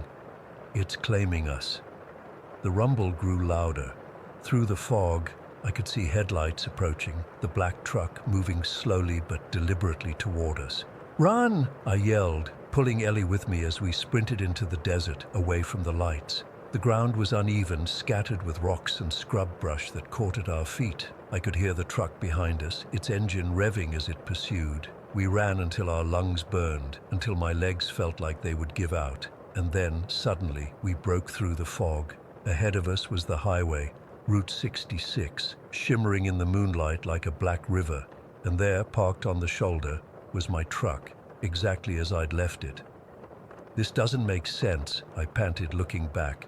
The fog bank stood like a wall behind us, but there was no sign of the black truck or its driver. "We need to go," Ellie insisted, pulling me toward my rig. "Now, before he finds us again." I didn't argue. We climbed into the cab and I started the engine with shaking hands. The familiar rumble was comforting, a connection to the normal world I'd left behind in that fog. I pulled onto the highway, pushing the speedometer as high as I dared. Neither of us spoke for a long time, both scanning the road behind us for any sign of pursuit. Finally, as the adrenaline began to wear off, I broke the silence. "What was that? What just happened to us?" Ellie shook her head. "I told you, the highway, it takes people sometimes, makes them part of it. That driver, he was probably like us once, got caught by the road and now he serves it." I wanted to dismiss her explanation as fantasy, but after what I'd seen, I couldn't. "So why did it let us go?" Before she could answer, the radio turned on by itself.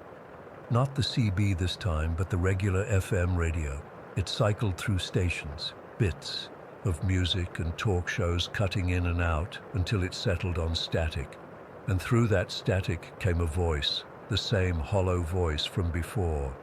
"You're part of the road now. You can run, but the highway is endless. I'll find you at the next stop or the one after that. We all end up back here eventually." The radio clicked off. Ellie and I stared at it, then at each other. In the rear-view mirror, I saw headlights appear in the distance behind us, high off the ground, unblinking like eyes. I pressed the accelerator to the floor, and we sped into the night, the phantom truck following at a distance, patient as the road itself. Because that's the thing about highways, they all connect. There's nowhere to run that the road doesn't eventually lead. And I'm still driving now, 3 days later. I haven't slept. Every time I think we've lost it, those headlights appear again in my mirror. Sometimes close, sometimes far, but always there. I don't know how this ends. I don't know if it ends. But if you're driving Route 66 near Barstow and you see a truck pulled over in the rain, keep going. Some things on the highway are better left behind. Story 7. I still don't know how to explain what happened to me 3 nights ago. I've barely slept since then, and I'm writing this partly to make sense of it all, and partly because I'm terrified it might happen again if I get behind the wheel. It was supposed to be a straightforward trip. After getting a job offer in Portland that was too good to refuse, I packed up my life in Flagstaff and loaded everything I owned into my Jeep Cherokee. The plan was simple: a 3-day drive up through Nevada and into Oregon, staying at motels along the way. Nothing fancy, just me, some audiobooks, and the open road. The first day went perfectly. I left Flagstaff around 9 in the morning, made good time, and checked into a motel just outside of Las Vegas by early evening. I remember feeling excited about the new chapter in my life, completely unaware of what was waiting for me the next night. I set off early the second day, wanting to make it into northern Nevada before stopping. The desert landscape was beautiful in its own stark way. I had my windows down for part of the afternoon, music playing, feeling that sense of freedom you get on long drives. As the sun started to set, I noticed the traffic thinning out. By nightfall, I was on a stretch of highway that seemed to cut through nothing but darkness. That's when I first noticed something was off. I hadn't seen another car for what felt like an hour, not even headlights in the distance or taillights ahead. Just me and miles of empty asphalt. I checked my phone to see how much further to the next town, but the signal had dropped. No big deal, I thought. It happens in remote areas. Then my GPS started glitching. The screen froze, then went black, then came back showing me on a road that didn't exist on any map I knew. I tried restarting it, but nothing worked. I wasn't too concerned at first. I figured I'd just keep following the highway until I hit the next town or gas station. Around 2 in the morning, my gas gauge was getting low and I still hadn't seen any signs of civilization. No exit signs, no mile markers, nothing that made sense. That's when I spotted it, a car on the side of the road. As I got closer, I could see it was old and rusted, like it had been abandoned there years ago. It was an old station wagon, probably from the 80s, with faded blue paint. I don't know what made me stop. Maybe it was the fact that it was the first sign of human presence I'd seen in hours. Maybe it was because I needed to stretch my legs and figure out where the hell I was. Either way, I pulled over about 20 feet behind it and got out with my flashlight. The desert night was eerily quiet. No insects, no distant traffic, just the cooling tick of my engine and the crunch of gravel under my boots. The abandoned car's windows were coated with dust, making it impossible to see inside until I was right up against it. The driver's door was unlocked, which struck me as strange. When I pulled it open, a musty smell hit me, that unmistakable odor of a vehicle that's been closed up for years. The interior was surprisingly intact, though. No signs of animals nesting or major damage, just dust and age. On the passenger seat was a map, not a modern road atlas, but an old paper map with creases and tears from use. What caught my eye was a location circled in red marker, Raven's Hollow. I'd never heard of it, and it wasn't on any official highway I knew of. But something about seeing it there, deliberately marked, sent a chill through me. I took a photo of the map with my phone, which still had no signal, but at least the camera worked, then carefully folded it and put it in my pocket. I don't know why I took it, just seemed like it might help me figure out where I was. Back in my Jeep, I tried to shake off the uneasiness that had settled over me. I told myself it was just fatigue and the isolation of the dark desert. I continued driving, watching my gas gauge drop lower, desperately hoping to find a town or at least a gas station soon. About 20 minutes later, my headlights flickered momentarily, just a quick dimming, then back to normal. In that brief second of darkness, though, I felt like something had changed. When the lights stabilized, I nearly drove off the road from shock. There, on the shoulder ahead of me, was the same abandoned blue station wagon I'd just investigated. I slammed on my brakes, skidding slightly before coming to a stop.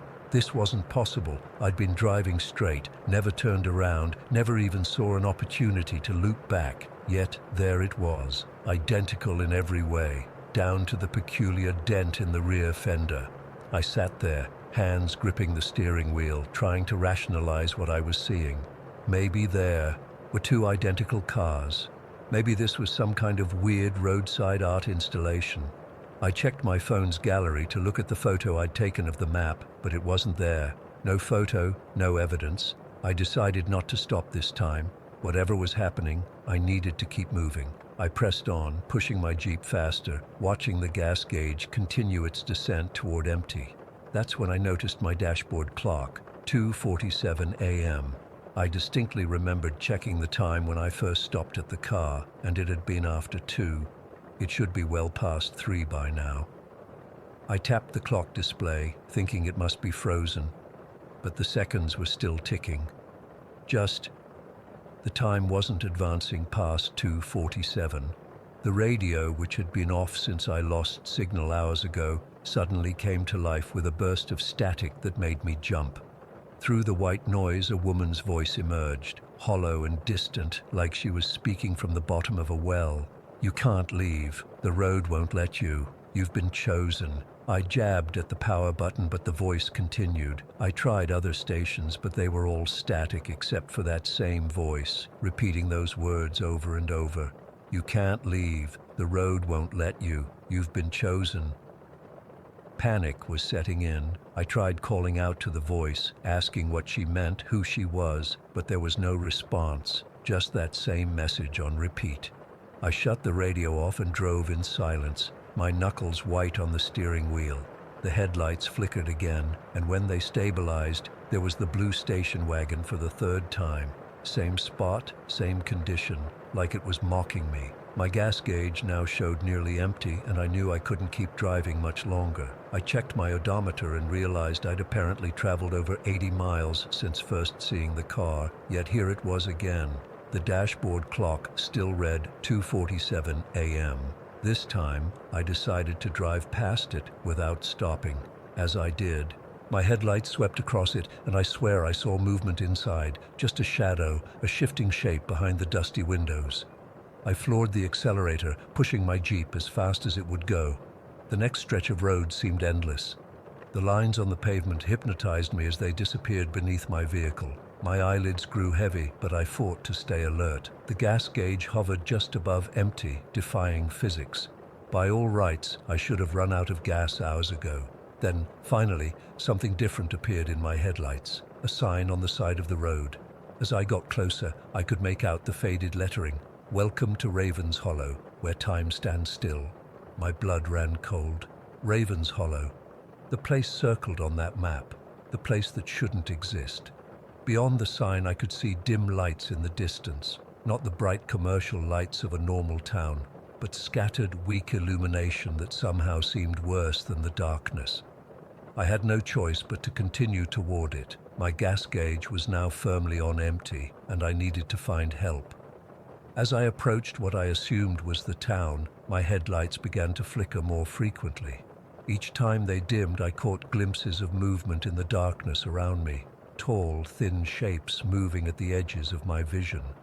When the lights came back, there was nothing there. The road widened slightly as it entered what passed for the town center. There were buildings on either side, old wooden structures that looked like they'd been abandoned decades ago. No cars, no people visible. Just those dim lights coming from a few windows, casting sickly yellow pools on the empty street. I slowed down, looking for any sign of life or a gas station.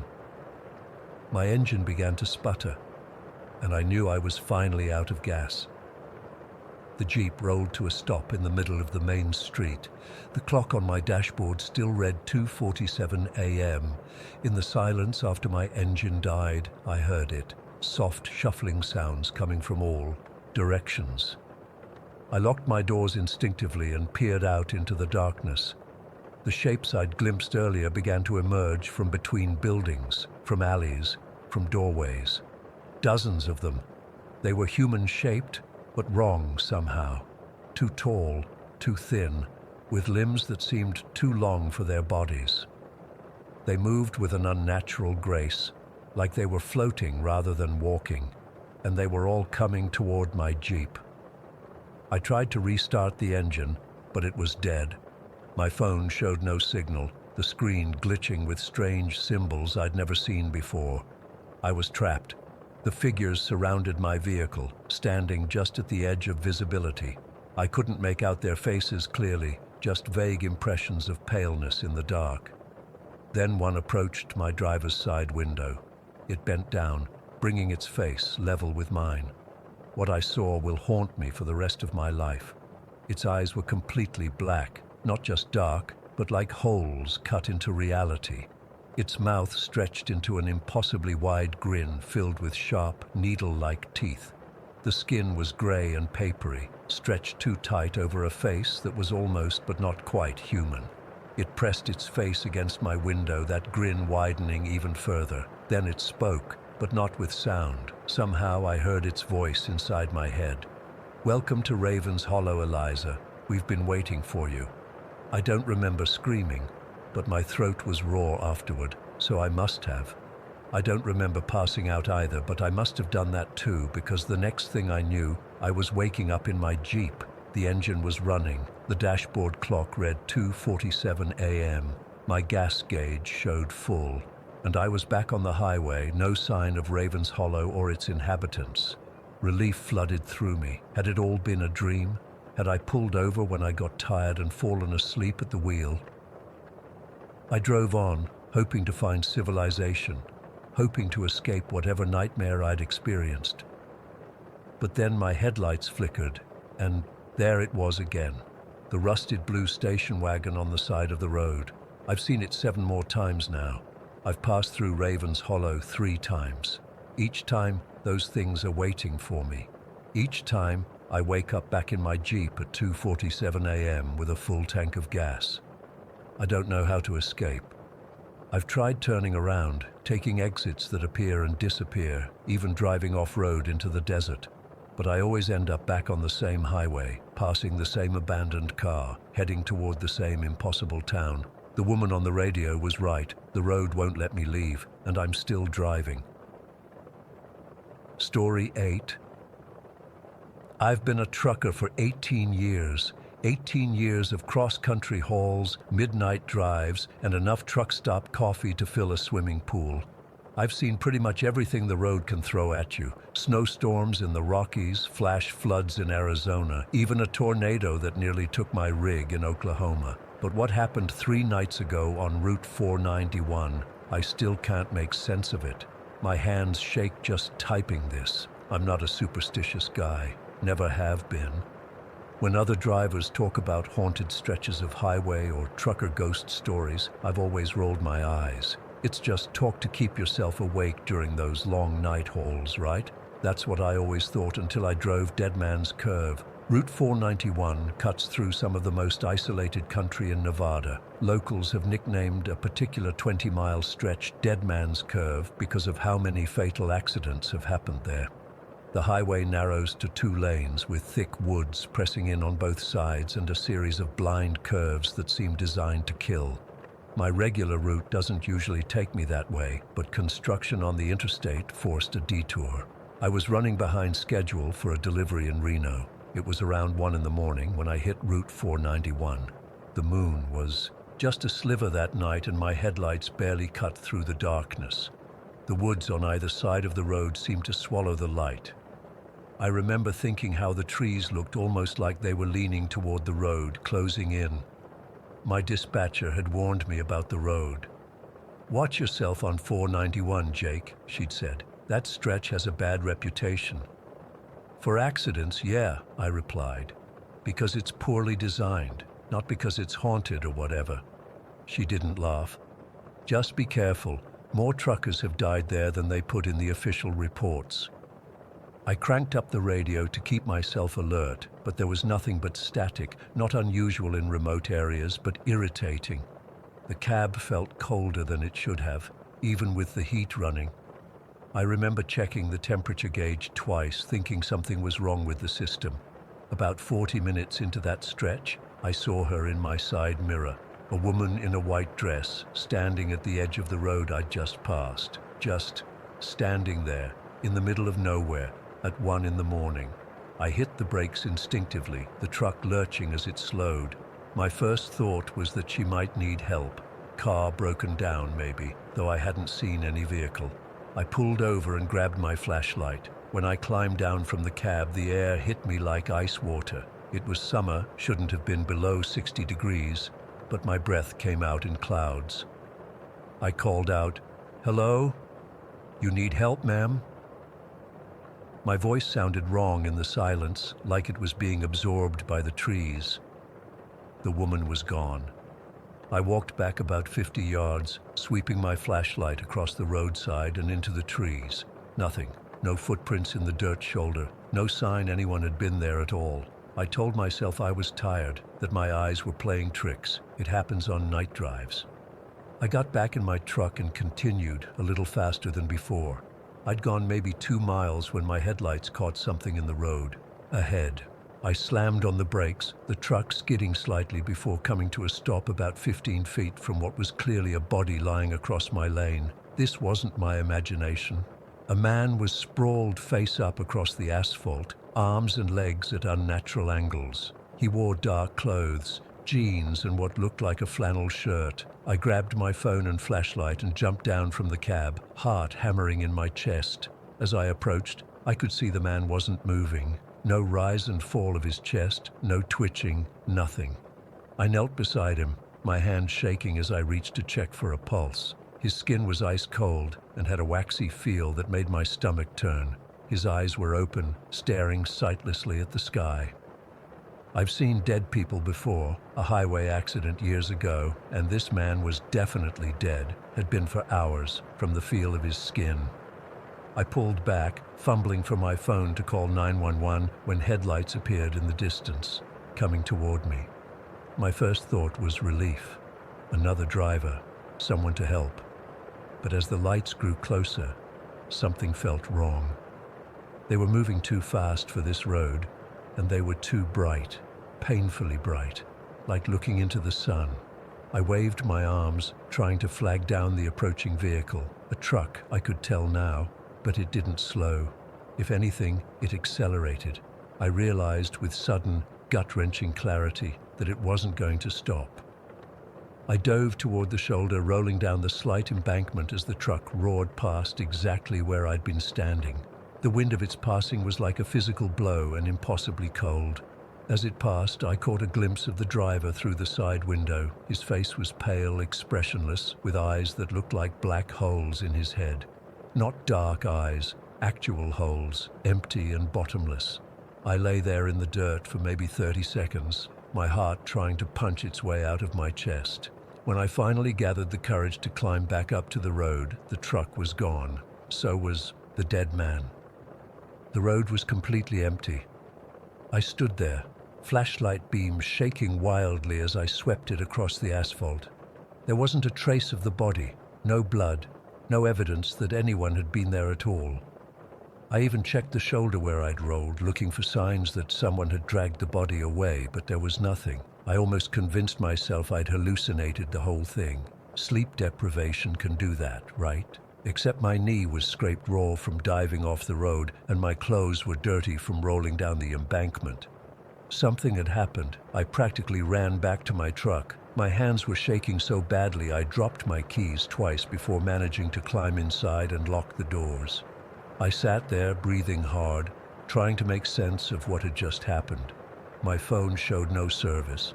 Not unusual in remote areas, but frustrating when you've just seen whatever the hell I'd just seen. I decided the best thing to do was get moving, get to somewhere with cell service and report what I'd found, or thought I'd found. I started the engine, checked my mirrors, and pulled back onto the road. I'd gone less than a mile when I saw headlights in my rearview mirror. They appeared suddenly, as if the truck had materialized out of thin air. The same blindingly bright lights, coming up fast behind me. I hit the gas, pushing my rig harder than I should have on that narrow, winding road. The truck behind me kept pace effortlessly. No matter how fast I went, those lights stayed the same distance behind me, like they were attached to my trailer. My radio, which had been nothing but static for the last hour, suddenly crackled to life. "You can't escape." The voice was deep, gravelly, distorted by static but clearly audible. "Dead Man's Curve is mine." I'm not ashamed to say I panicked. I killed the radio and floored the accelerator, taking the curves way too fast, the trailer swaying dangerously behind me. The speedometer crept past 80, suicide on. A road like that, but I was beyond rational thought. In my mirror, the truck was still there, not gaining, not falling behind. Just there. Impossible bright lights that seemed to fill my cab even though they were behind me. I rounded a particularly sharp curve and felt my trailer begin to slide. I corrected, but too late. The momentum carried my rig toward the guardrail. I remember the screech of metal, the sickening lurch as the truck broke through the barrier, and then I was airborne. They say your life flashes before your eyes when you're about to die. That didn't happen to me. All I saw was the face of the driver in the phantom truck, visible now through my side window as my rig tipped into the ravine. He was smiling, a terrible, empty smile that wasn't human at all. I don't remember the impact. I woke up in a hospital room 2 days later with a concussion, 3 broken ribs, and a fractured collarbone. The state trooper who found me said I was lucky. My cab had landed on a ledge about 30 feet down. If I'd gone all the way to the bottom of the ravine, I wouldn't have survived. "You're the 3rd accident on that curve this month," he told me, "but the 1st survivor." I asked him if they'd found the other truck, the one that ran me off the road. He looked confused, said there was no evidence of another vehicle involved. The skid marks showed I'd simply taken the curve too fast and lost control. I tried to explain what happened. The woman in white, the body in the road, the truck that chased me. But I could see in his eyes that he didn't believe me. Thought I was confused from the concussion or trying to cover up my own reckless driving. Maybe he's right. Maybe it was all in my head. But I know what I saw, what I felt. That cold that wasn't natural. The way that truck appeared and disappeared. The voice on the radio. "I've been released from the hospital, but I haven't been back behind the wheel. My company wants me to take a few weeks off anyway, and I'm not." Arguing. "I don't know if I'll ever drive Route 491 again. I don't know if I'll ever drive at night again. All I know is that something is out there on Dead Man's Curve. Something that doesn't want people passing through, and it almost got me." Story 9. I still get chills whenever I think about what happened on that trail. It's been 3 months since my solo trip through Maine's 100-mile wilderness, and I've hesitated to even write about it, but I feel like I need to get this off my chest. For context, I'm not some novice hiker who gets spooked by normal forest sounds. I've been trail running for over 15 years, completed 6 ultramarathons, and spent more nights under the stars than I can count. I'm a former Army Ranger with 2 tours in Afghanistan, so I know what real danger feels like. Nothing in my military experience prepared me for what happened in those woods, though. I had planned this trip for months, a week-long solo journey through one of the most remote sections of the Appalachian Trail. The 100-mile wilderness is exactly what it sounds like. 100 miles of pure wilderness without access to towns, roads, or civilization. Perfect for someone like me who needed to clear his head after a rough divorce. The first day went exactly as planned. Perfect early October weather, leaves just starting to turn, and that crisp fall air that makes long-distance running feel effortless. I covered about 20 miles that day, set up camp near a small stream, and slept soundly. The second day is when things started getting weird. About 3 hours into my morning run, I noticed boot prints that didn't make sense. Most hikers stick to the trail, their prints forming a straight line. These prints zigzagged across the path, sometimes disappearing into the brush before reappearing 20 yards later. It was as if someone was crossing the trail multiple times rather than following it. The prints were from large boots, much bigger than mine, and they looked fresh. I didn't think much of it initially. Hunters sometimes cross these trails, though hunting season hadn't officially started yet. What really caught my attention was when I stopped for lunch at a small clearing and found a candy wrapper, a Reese's peanut butter cup wrapper, folded into a perfect little triangle and placed precisely in the center of a flat rock. It seemed deliberately positioned, not like trash someone had dropped. As a leave no trace advocate, I picked it up to pack out, thinking some hiker had tried to be artistic with their trash. But then, about a mile later, I found another one. Same brand, same perfect triangular fold, placed on another rock.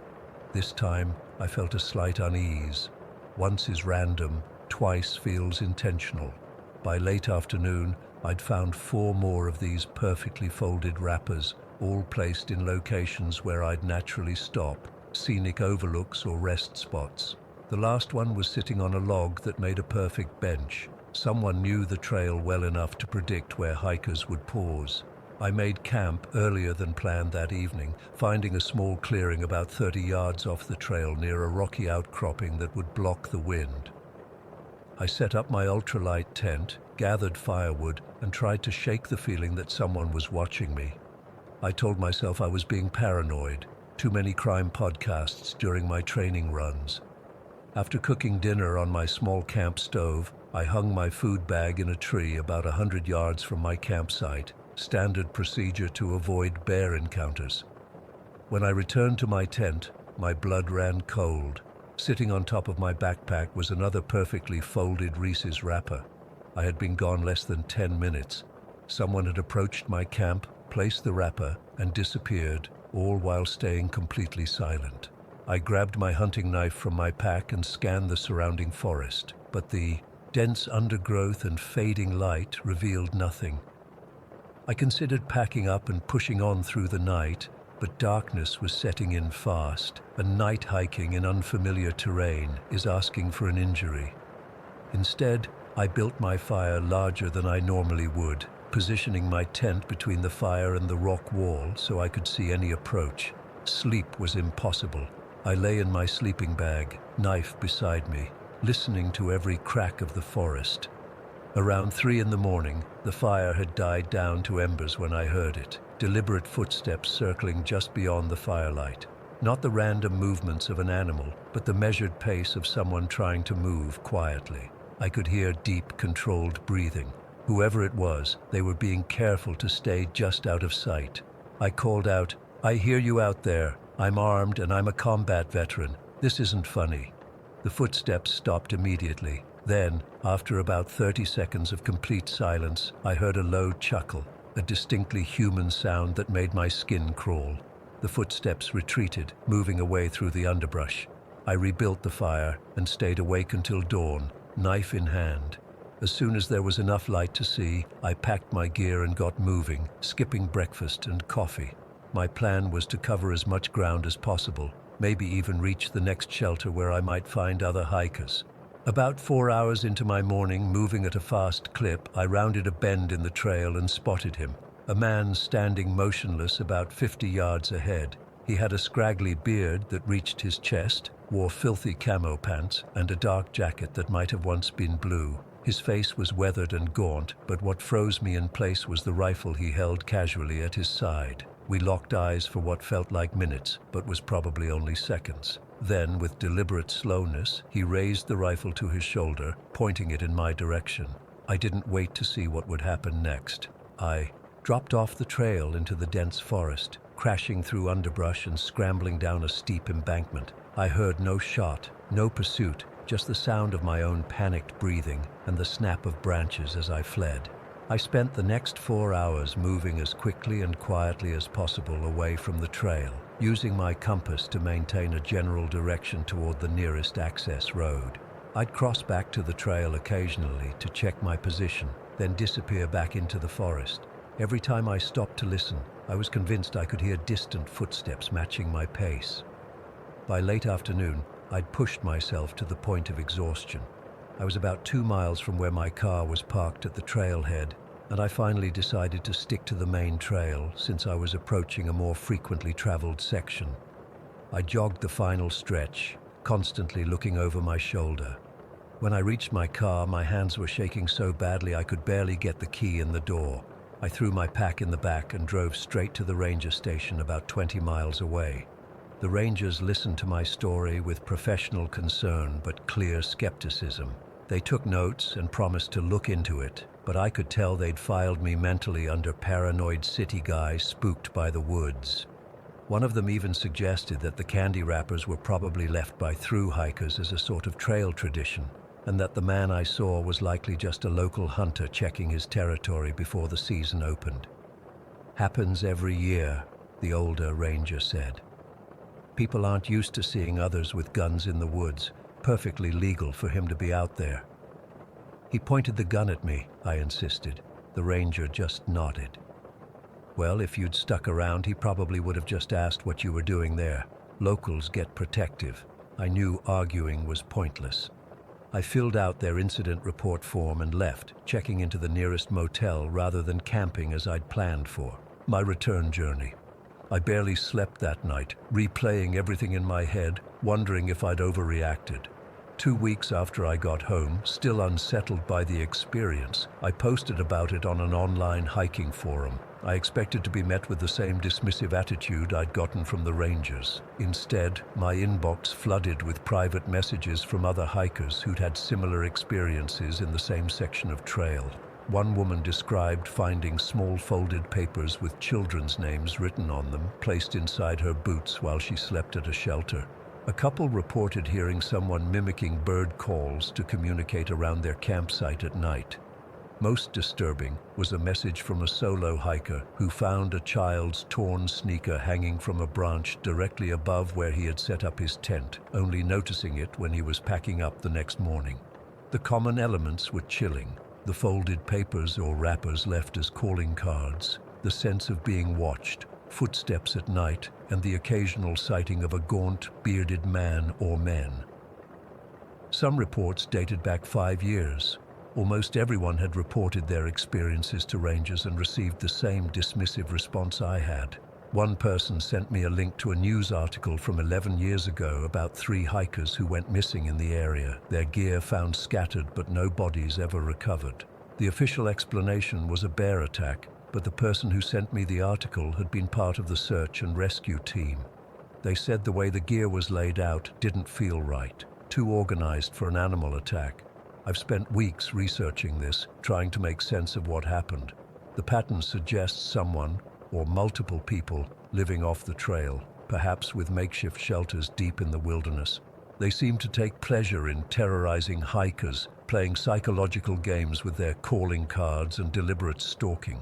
Whether they've ever escalated beyond fear tactics, I don't know, but those missing hikers haunt me. I've reported everything to the state police and even reached out to the FBI, compiling all the accounts I've gathered. Most officials still treat it as campfire stories and exaggerations, but one detective is taking it seriously enough to review the old missing persons cases. I keep thinking about those perfectly folded wrappers and that chuckle in the darkness. The calculated nature of it all suggests something more sinister than just a recluse who doesn't like trespassers.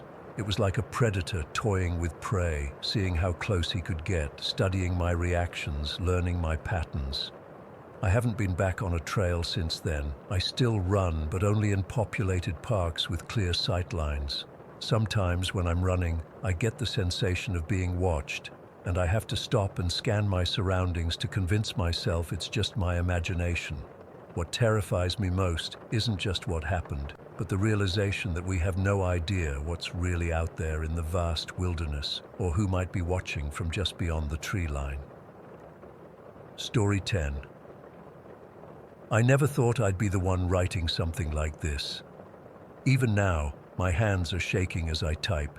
It's been almost 7 years, but sometimes I still wake up in the middle of the night, checking my locks and windows, wondering if he's somehow found a way out. My name is Teresa Wilkins. In 2017, I was a patrol officer with the Burlington PD, going on my 4th year with the department. I wasn't looking to make waves or be some kind of hero. I was just doing my job, trying to make sergeant eventually, maybe detective down the road. It was a Thursday evening in March, around 7:30. Most of the day shift had cleared out, and I was finishing up paperwork on a domestic dispute call from earlier. The station was quiet, just me, a couple detectives wrapping things up, and the night shift getting ready to head out.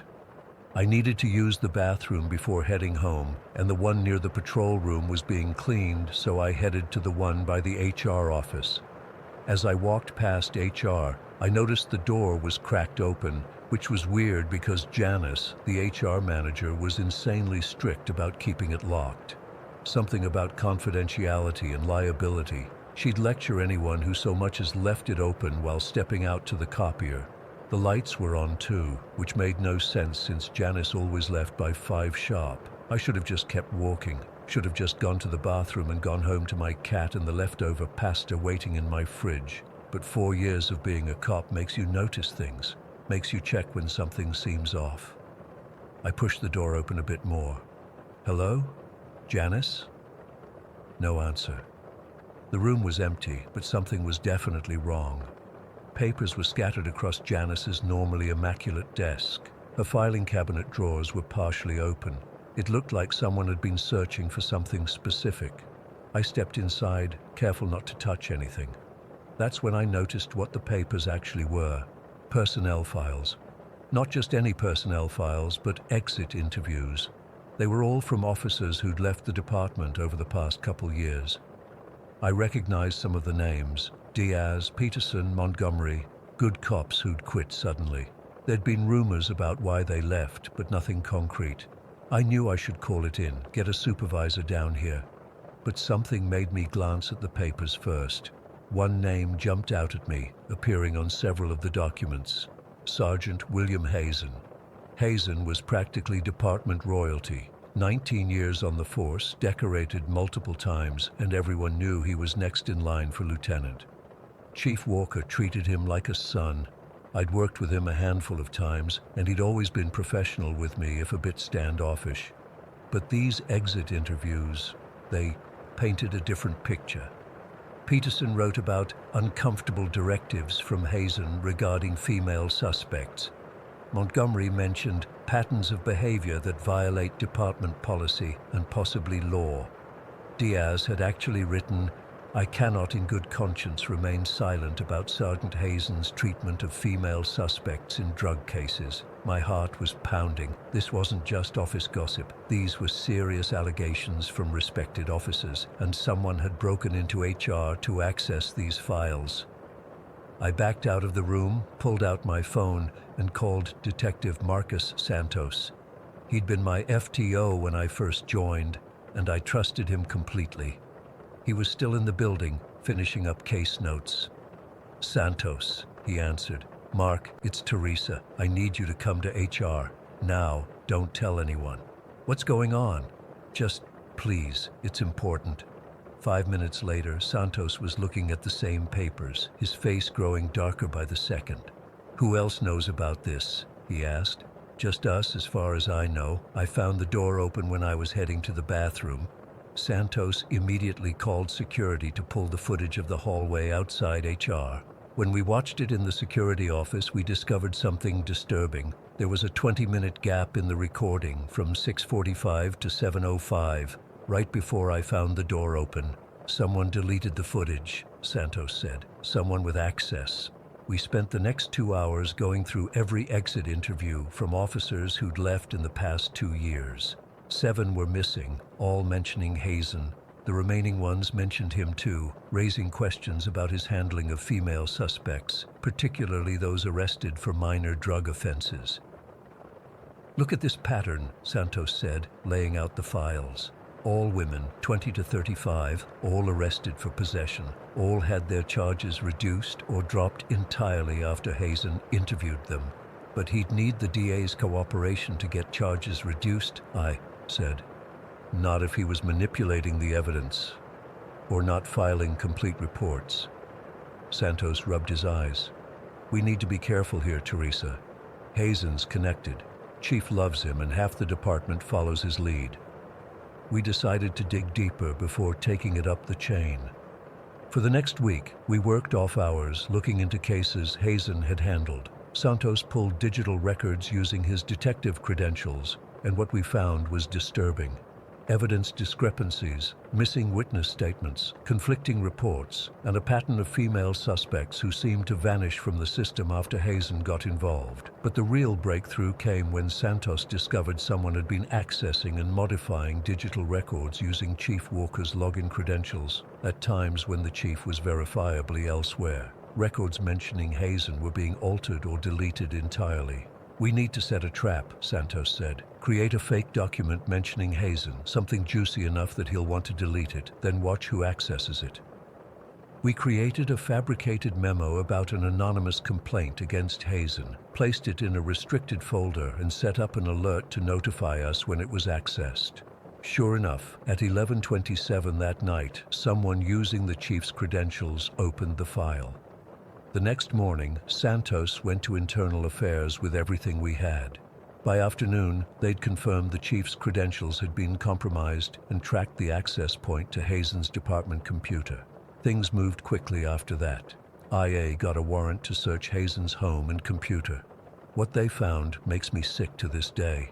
He had the missing exit interviews hidden in his home office. He had a system for identifying vulnerable women during arrests, those with prior records, financial problems, or immigration issues. He'd use his position to coerce sexual favors and unpaid labor in exchange for helping with their cases.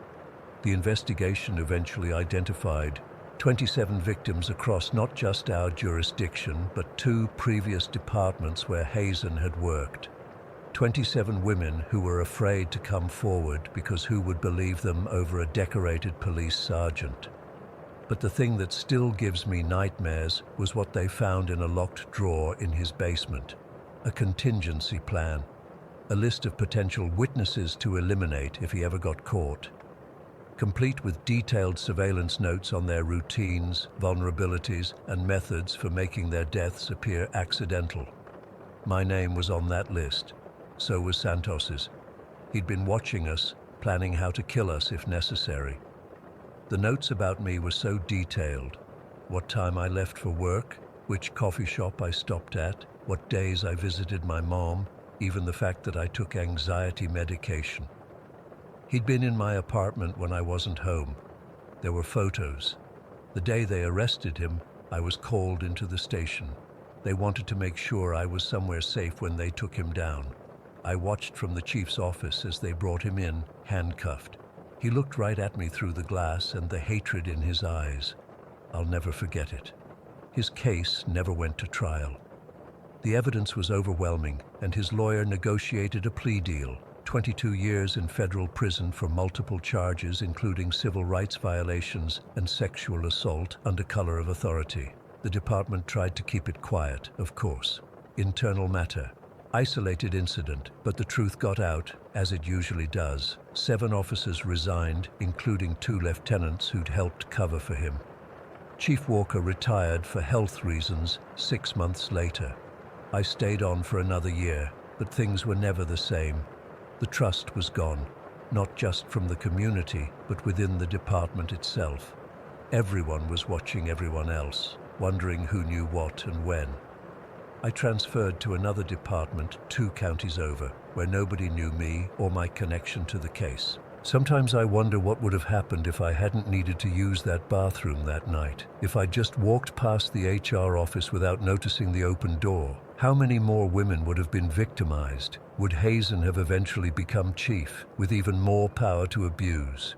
I still check the sex offender registry periodically, making sure he's still locked up. I've moved twice since then and changed my phone number. I've installed security cameras and an alarm system. I got a dog, a big German shepherd named Justice. The hardest part isn't the fear, though. It's knowing that Hazen was able to operate for years because good people looked the other way, because it was easier to ignore the signs than to confront an uncomfortable truth about someone respected and powerful. I'm not sure why I'm sharing this now. Maybe because I heard Hazen is up for his first parole hearing next year, and the nightmares have started again. Maybe because I saw another case in the news last week that sounded too familiar. Or maybe because I need to remind myself that doing the right thing matters, even when it costs you. They say the thin blue line represents the police standing between order and chaos. But sometimes the real danger isn't on the other side of that line. Sometimes it's standing right next to you, wearing the same uniform, and no one wants to see it. Story 11. I still get nervous driving through mountains at night. It's been nearly 10 years since it happened, but I can't shake the feeling of being watched whenever I'm on a lonely stretch of road. My girlfriend at the time, Emma, won't even talk about it anymore, but I need to get this off my chest. It was the summer of 2014. Emma had come down from Toronto to visit me in Charlotte for a couple weeks. We'd been dating long distance for about 8 months, mostly talking online and through video calls. This was only her second time visiting in person. I had just gotten the news that my grandmother in Ohio wasn't doing well, so we decided to turn her visit into a road trip north through the Appalachians. Emma was excited about seeing more of America, and I was happy to have the company for what would otherwise be a depressing drive. We packed up my old Volkswagen van, not one of those cool vintage ones, just a beat-up 2005 model I'd converted for camping trips. It had a small bed platform in the back, some storage underneath, and curtains for privacy. Nothing fancy, but it worked for weekend getaways. We left Charlotte around noon that day. The plan was to drive part way, camp overnight somewhere, then continue to Ohio the next day. I figured we'd stick to the interstate most of the way, but Emma kept pointing at these little roads on the map. Yeah, we had actual paper maps because cell service was spotty in the mountains. "Let's take the scenic route," she said, tracing her finger along some winding back road. "It'll be more interesting than the highway." I didn't see any reason not to. The weather was perfect. Warm, but not too hot, and we had plenty of time.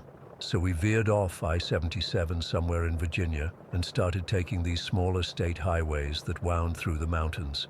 The views were amazing. Rolling green hills, little valleys with farms, forests that seemed to go on forever.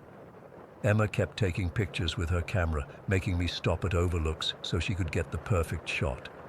By late afternoon, we were somewhere in southern West Virginia. I hadn't seen a town in at least an hour, and the gas gauge was getting low. The roads had gotten narrower and more winding, and my phone hadn't had service for miles. I was starting to think we should try to find our way back to a main highway when we spotted a small gas station up ahead. It wasn't much, just 2 pumps under a metal awning and a small cinder block building. The sign just said gas in faded red letters. No brand, name, no logo. But the open sign was lit, and at that point I wasn't about to be picky. I pulled up to one of the pumps and got out. Emma stayed in the van, scrolling through the photos she'd taken. The air felt different here, heavier somehow, and unusually quiet. No birds, no insects buzzing, just the sound of wind through the trees. The station sat in a small clearing, with dense forest pressing in on all sides. The mountains loomed around us, blocking the late afternoon sun and casting everything in shadow. I was trying to figure out if the pump was self-service when I noticed someone standing at the edge of the parking lot. It was a woman, maybe in her 40s, wearing a long skirt and a button-up shirt that looked like it came from another decade. Her hair was pulled back in a tight bun, and she was just staring at me. Not moving, not smiling, just staring with these wide, unblinking eyes. I nodded politely and turned back to the pump, trying to ignore the uncomfortable feeling crawling up my spine. When I looked up again, she was closer, much closer, standing only about 10 feet away now. I hadn't heard her move at all. "You folks passing through?" she asked. Her voice was flat, emotionless. "Yeah, just need some gas," I said, trying to sound casual. "Where you headed?" She tilted her head slightly, those eyes still unblinking. "Just north, visiting family." I deliberately kept it vague. Something didn't feel right. "You shouldn't be on this road after dark," she said. "Not safe for outsiders." Before I could respond, the door to the station opened and an older man came out. He was wearing a flannel shirt despite the summer heat, and he had a gray beard that reached halfway down his chest. "You need help with the pump?" he called out. I nodded, relieved for the interruption. "I'll be seeing you," the woman said quietly, then turned and walked toward the tree line. She didn't look back once. I went inside to pay while the attendant filled the tank. The store was small and dimly lit, with a few basic supplies on dusty shelves. The old man followed me in after finishing with the pump. "That'll be $42, he said, moving behind the counter. As I pulled out my wallet, I noticed a rifle propped against the wall behind him. It wasn't unusual to see guns in rural areas, but something about how accessible it was, like he might need to grab it quickly, made me uneasy. "That woman outside," I said as I handed him the cash. "Is she okay?" He glanced toward the door, then leaned forward, lowering his voice. "Listen to me carefully, son. You and your girl need to get back on the main highway. Don't stop anywhere around here until you're out of these mountains." My stomach dropped. "Why? What's going on?" He looked around as if worried someone might hear, even though we were the only ones in the store. "There's folks that live deep in these hills. Been here for generations. They don't take kindly to outsiders, and they're—" He paused, searching for the right word. "They're not right in the head. Inbreeding, isolation, whatever it is, they're dangerous." "Are you talking about that woman?" I asked. "She's one of them. They come down sometimes, watching the road, looking for—" He trailed off. "Looking for what?"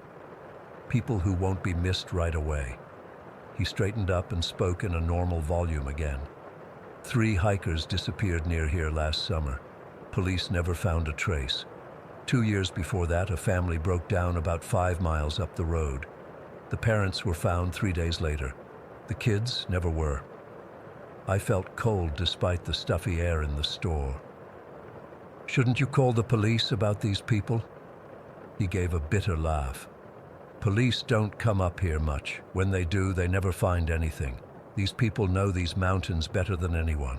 Been living in them for over 200 years. I thanked him, trying not to show how rattled I was, and headed back to the van. Emma was still inside, oblivious to what had just happened. "Everything okay?" she asked as I got in. "You look pale." "Yeah, fine," I lied. "Let's get going." As we pulled away from the station, I checked the rearview mirror and saw the woman standing in the middle of the road watching us leave. I didn't tell Emma about the conversation. I didn't want to scare her, and part of me thought the old man might just be messing with an out-of-towner. We drove for another hour, trying to find our way back to a main highway, but the roads just seemed to get smaller and more confusing. The sun was starting to set, and with the mountains all around, it got dark quickly. Emma suggested we find a place to camp for the night and figure out our route in the morning. I was reluctant, but we were both tired, and driving these winding roads in the dark wasn't ideal. We found a small clearing off the road that looked like people had used it for camping before. There was even a makeshift fire ring made of stones. We parked the van, and I made sure all the doors were locked before we set up for the night. I didn't make a fire, though Emma wanted to. I said it was because of fire danger, but really I didn't want to attract attention. I kept thinking about what the gas station attendant had said. As we settled into the back of the van for the night, I remembered something. I reached under the driver's seat and pulled out the small lockbox where I kept my handgun. I'd bought it for protection a few years back, but rarely took it out. Emma raised her eyebrows when she saw it. "Just a precaution," I said, putting it under my pillow. "Bears and stuff." She didn't look convinced, but didn't argue. We laid down on the thin mattress in the back of the van, curtains drawn over all the windows. Despite my uneasiness, I eventually drifted off to sleep. I don't know exactly what time it was when Emma shook me awake. The dashboard clock said 3:15 a.m. Her hand was clamped over my mouth and her eyes were wide with fear.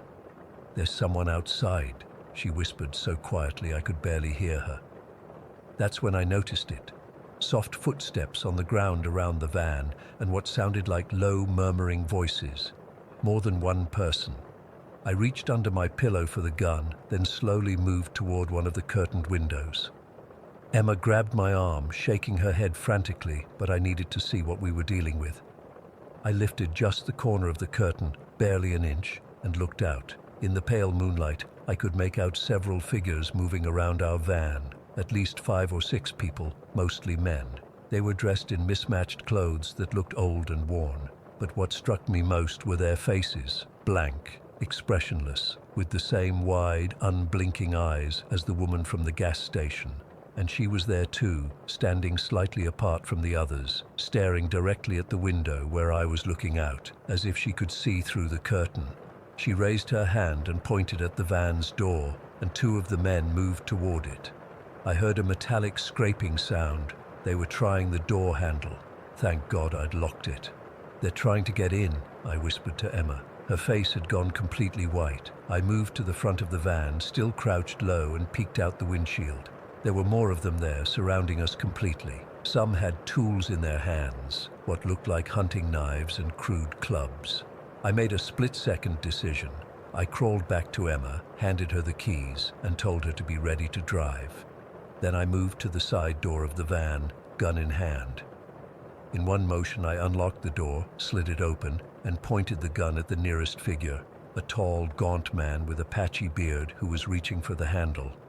"Back up!" I shouted, trying to keep my voice steady despite my pounding heart. "All of you, back the fuck up right now!"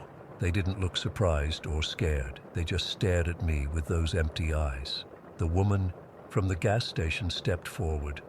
"We just want to talk," she said in that same flat voice from earlier. "We don't get many visitors out here." "Stay back," I warned, raising the gun higher. "We're leaving now, and you're going to let us go." She smiled then, a horrible, empty smile that never reached her eyes. "The mountains are dangerous at night. You might get lost. We can help you." "Emma, now!" I called over my shoulder. Emma scrambled into the driver's seat and started the engine. The people began to move closer, apparently undeterred by the gun. "I will shoot!" I yelled, aiming at the ground near their feet and firing once. The sound was deafening in the quiet forest.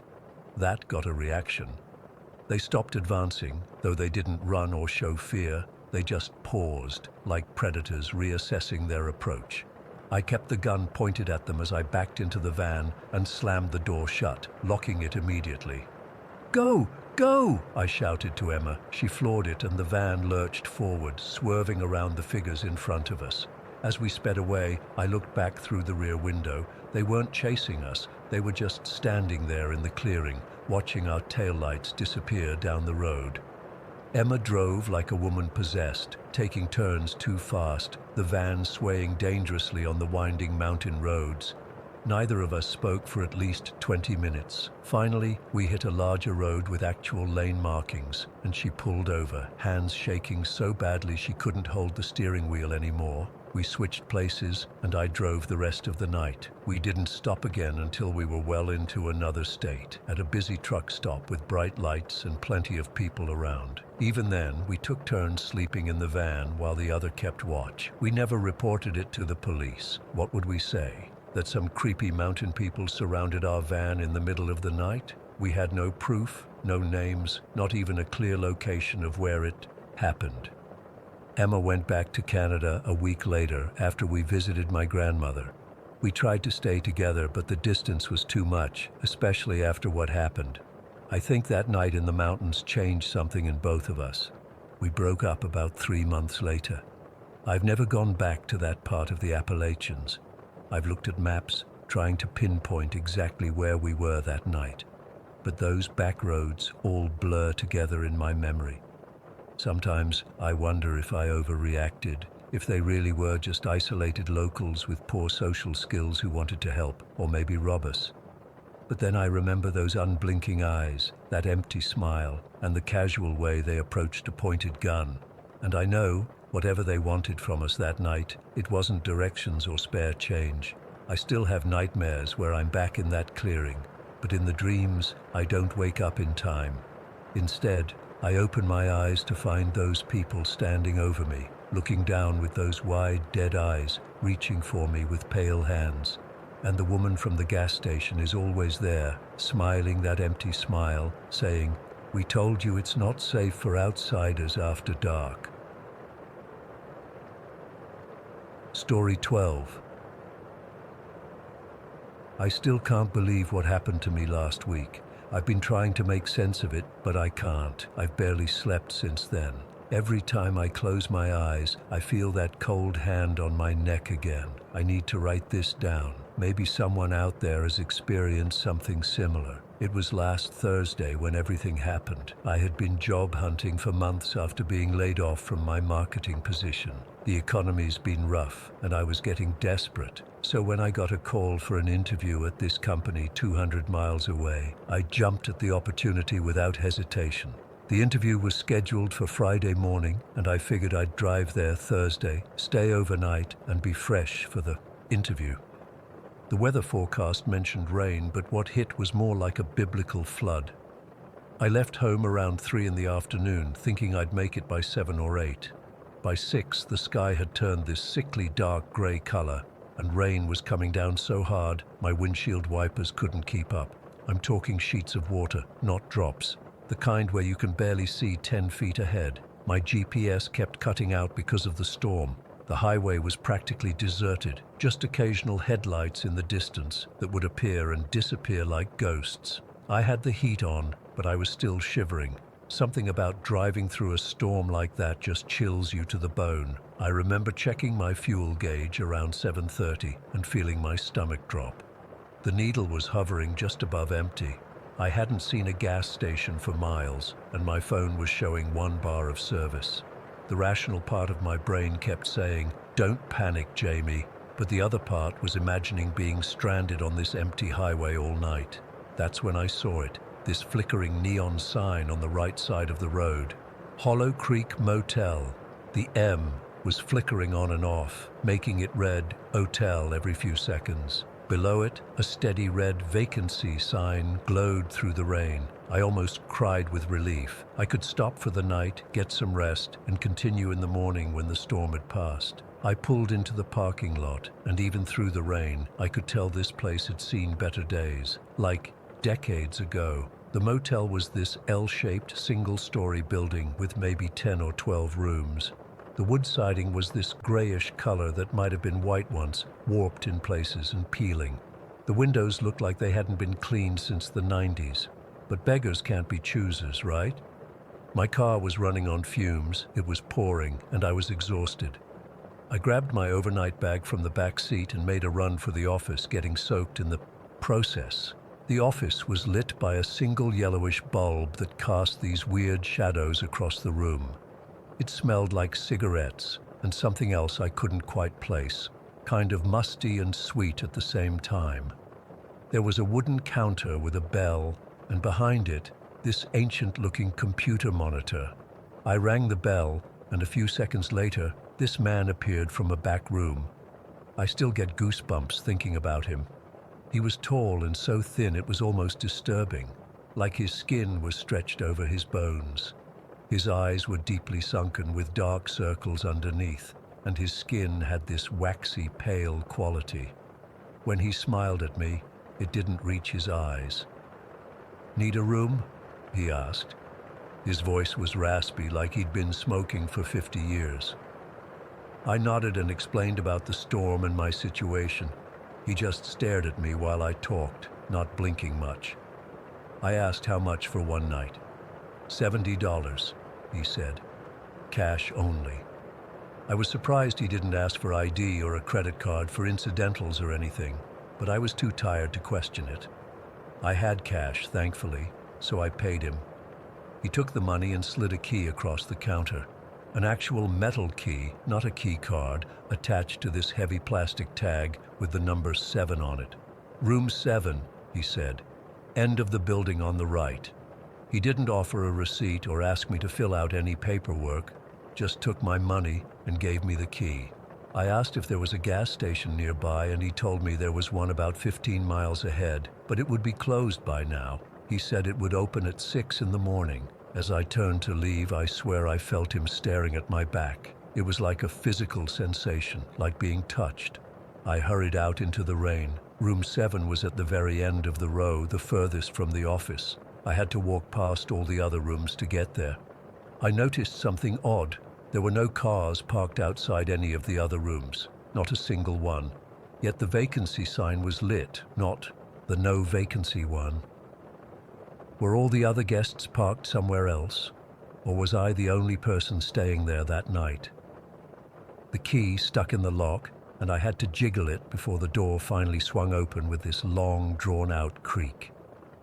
The smell hit me first. Mildew and something else, something stale. I fumbled for the light switch and found it next to the door. The overhead light flickered on, revealing a room straight out of the 70s. Faded floral wallpaper was peeling in the corners, revealing patches of what looked like black mold. The carpet was this brownish color that might have been green originally. There was a double bed with a sagging mattress, a small dresser with a TV that had to be at least 20 years old, and a door that I assumed led to the bathroom. I stood there for a moment, seriously considering getting back in my car and taking my chances with running out of gas. But the rain was hammering against the windows, and I was so tired I could barely think straight. I told myself it was just for one night. I'd sleep, and first thing in the morning, I'd get gas and be on my way. I locked the door behind me, sliding the chain lock into place as well. The bathroom was tiny, with cracked tiles and a shower that dripped continuously. The water from the tap ran brown for a few seconds before clearing. I splashed some cold water on my face and looked at myself in the spotted mirror. I looked as bad as I felt, pale, with dark circles under my eyes. I changed into dry clothes and sat on the edge of the bed, trying to check my phone. No service at all now. Great. I sent a quick text to my friend Megan about where I was staying, hoping it would go through once I had service again. I set my alarm for 5:30, planning to get out of there as early as possible. The mattress sagged in the middle when I lay down. The sheets felt damp, probably from the humidity. I was so exhausted that I didn't even care. I reached over and turned off the lamp, plunging the room into darkness except for the red glow of the alarm clock and occasional flashes of lightning through the thin curtains. That's when the feeling started. You know that sensation when you suddenly become aware that you're not alone, like you can feel someone watching you? That's what hit me as soon as the light went out. My exhaustion evaporated instantly, replaced by a heightened awareness of every sound and shadow in the room. I told myself I was being paranoid. It was just an old, creepy motel. The building was probably settling, the pipes making noise, maybe even other guests I hadn't seen. But the feeling persisted, growing stronger until I was lying there rigid, barely breathing, straining to hear over the sound of the rain. And then I heard it. Breathing, not my own. Another pattern, slower and deeper, coming from the corner of the room near the bathroom door. I froze, not daring to move. My eyes had adjusted somewhat to the darkness, but that corner remained pitch black, darker than it should have been. Lightning flashed, illuminating the room for a split second, and that's when I saw it. A figure standing in that corner, tall and unnaturally thin, just standing there, perfectly still. In that brief moment of light, I couldn't make out features, just a silhouette, but I knew it wasn't something my mind had conjured up. It was there. I lay there, paralyzed with fear, convincing myself I'd imagined it. But then another flash of lightning, and it was still there, only closer now, as if it had moved toward the bed while the room was dark. My heart was pounding so hard I could feel it in my throat. I couldn't scream, couldn't move. All I could do was lie there, eyes wide open, watching that dark corner and listening to that slow, steady breathing that wasn't mine. The room started getting colder. Not the normal kind of cold, but a bone-deep chill that seemed to come from nowhere. My breath began to fog in front of my face. The digital clock by the bed flickered and then went out completely. Another flash of lightning, and the figure was at the foot of my bed. It was the motel manager, but not quite. His proportions were wrong, limbs too long, face too gaunt, and his eyes, they reflected the lightning like an animal's, 2 pinpricks of light in that skeletal face. I felt the mattress dip as if something heavy had climbed onto the foot of the bed. The depression moved slowly up toward where I lay. I couldn't see anything in the darkness, but I could feel the weight shifting on the mattress, coming closer. That broke my paralysis. I rolled off the bed, hitting the floor hard. My hands were shaking so badly I could barely function. I scrambled to my feet and lunged for where I remembered the door being. I hit the wall instead, my hands sliding against the peeling wallpaper. I moved sideways, frantically feeling for the door, knocking something over in the process. I found the doorknob and grabbed it, twisting desperately. It wouldn't turn. The chain lock. I'd forgotten about the chain lock. I fumbled in the darkness, trying to slide it free, all the while feeling that presence getting closer behind me. The chain finally slid free, and I yanked the door open. As I did, something cold, like ice-cold fingers, brushed against the back of my neck.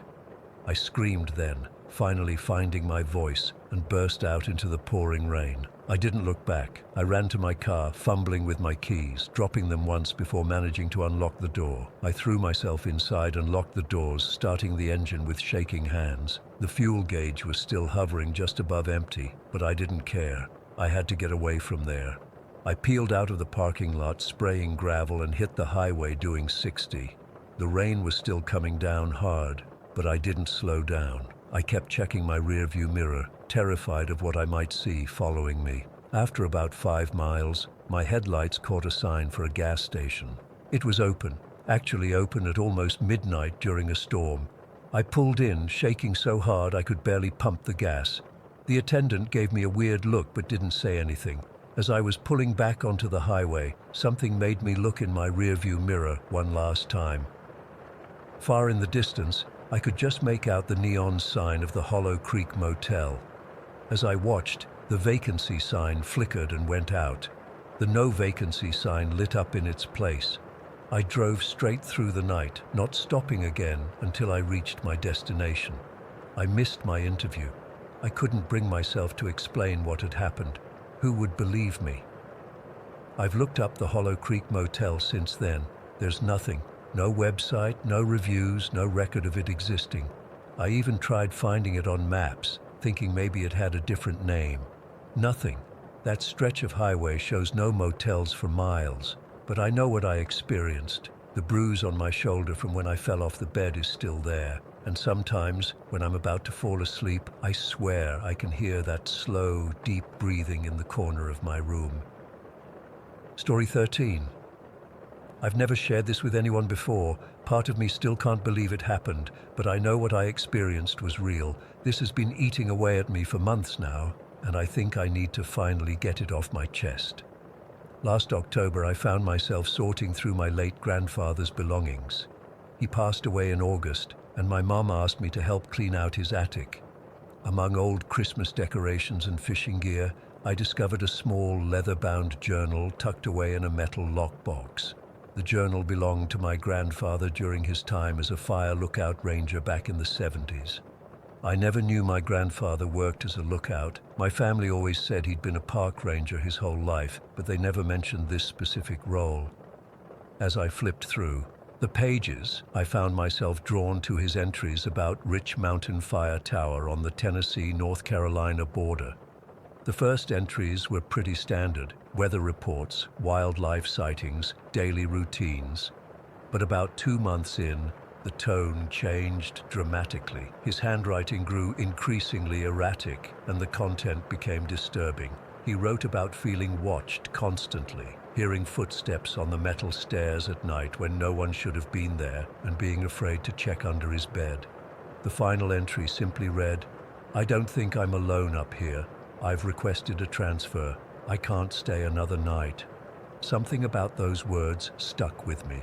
My grandfather was a tough Vietnam vet who I'd never seen scared of anything.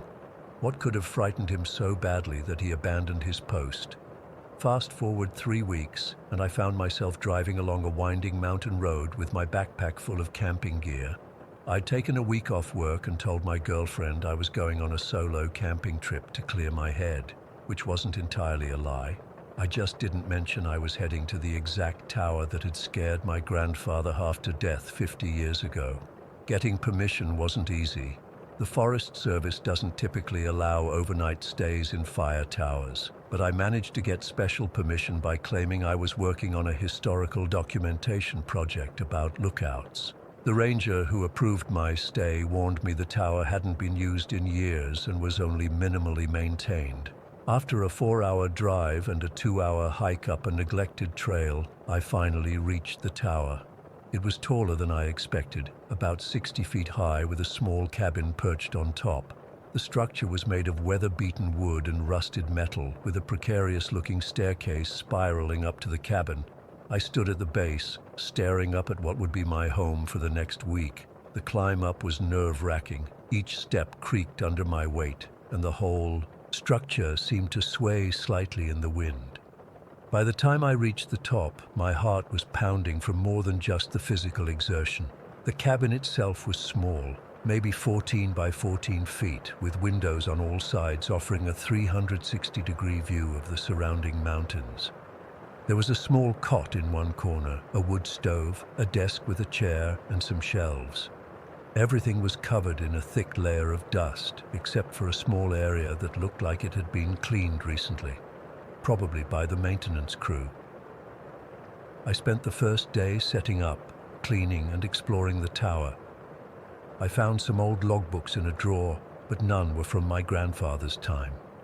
As the sun began to set, I made dinner on my portable stove and watched the mountains fade into darkness. It was peaceful, and I began to wonder if my grandfather's experiences had been nothing more than the overactive imagination of a lonely man stuck on a mountain.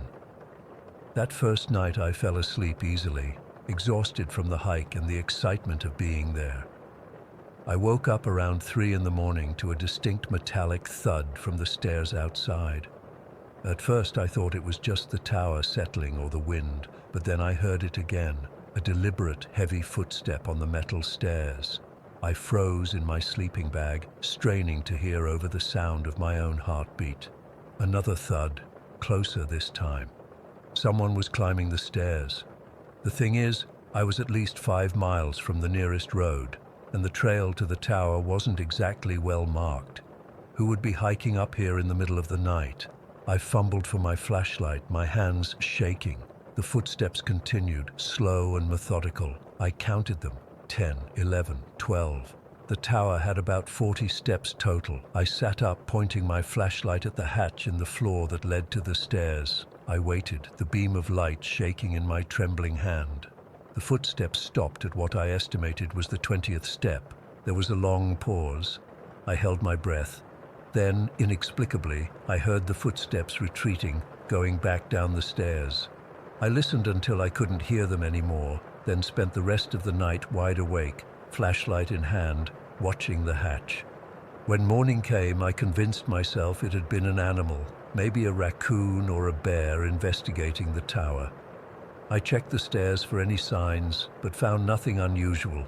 I spent the day hiking around the area, taking photos and reading more of my grandfather's journal, trying to match his descriptions with the landscape around me. That second night, I made sure to secure the hatch before going to sleep. It had a heavy latch that couldn't be opened from the outside. I checked it 3 times before finally crawling into my sleeping bag around 11 p.m. I woke up again at almost the exact same time, 3:15 according to my watch. This time, what woke me wasn't a sound but a cold draft. I opened my eyes to see the hatch door standing wide open. The latch I had so carefully secured was now hanging loose. My blood ran cold. I sat up slowly, shining my flashlight toward the open hatch. There was nothing there, but I could have sworn I heard breathing coming from somewhere in the cabin. I swung my light around wildly, checking every corner. That's when I saw it. A black silhouette hanging from the ceiling in the corner of the room. It was roughly human-shaped, but somehow wrong, too long, too thin. I blinked, and it was gone, just vanished. I kept my flashlight trained on that spot for what felt like hours, but it never reappeared. Eventually, dawn broke, and with the first light of day, my fear began to feel irrational. I decided to make coffee and try to clear my head. That's when I noticed my hiking boots were missing. I always left them by the door, but now they were gone. I searched every inch of the small cabin, but they had vanished. I began to seriously consider leaving, but without my boots, the hike down would be treacherous. I had a pair of thin sneakers in my bag that I'd brought as backups, but they weren't ideal for the rocky trail. I spent the day feeling increasingly uneasy. Every creak of the tower, every gust of wind made me jump. As evening approached, I decided I'd had enough. I would leave first thing in the morning, boots or no boots. That night, I didn't even try to sleep. I sat with my back against the wall, flashlight in one hand and my grandfather's journal in the other, reading his accounts again. One entry caught my attention. Saw lights on the ridge tonight, 4 of them in a row. They weren't there yesterday. I glanced out the window toward the ridge he'd mentioned.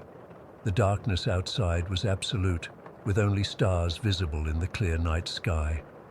Then, suddenly, I saw them. 4 small lights in a perfect row on the distant ridge. They hadn't been there when I'd looked earlier. They flickered slightly, like candles, but were too steady to be stars or aircraft. I watched them for nearly an hour, trying to convince myself they were just campers or hikers. But something about their perfect alignment and stillness made that explanation feel wrong. At around 2 in the morning, I heard it again, footsteps on the stairs. Slow, deliberate, getting closer. I clutched my flashlight tighter, eyes fixed on the hatch I'd latched shut again.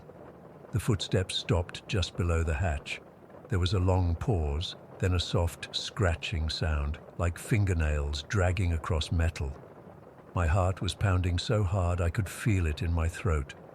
The scratching continued for several minutes, then stopped abruptly. The silence that followed was somehow worse than the noise. Then, something hit the bottom of the hatch with tremendous force, making the whole cabin shake. I screamed involuntarily, scrambling back against the wall. Another impact, and I saw the latch begin to bend upward. In a panic, I grabbed my backpack and threw it on top of the hatch, along with anything else I could find.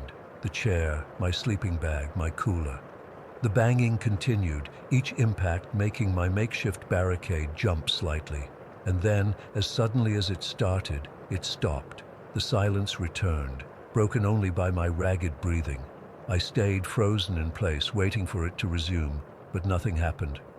Eventually, the sky began to lighten with the approaching dawn. When it was light enough to see clearly, I cautiously removed my barricade and opened the hatch myself. The stairs were empty. I poked my head out and looked down. No one was there. But on the 20th step, I found my boots, neatly placed side by side, facing upward as if waiting for me. That was it. I grabbed my essential belongings, shoved them into my backpack, and practically flew down those stairs, leaving most of my gear behind.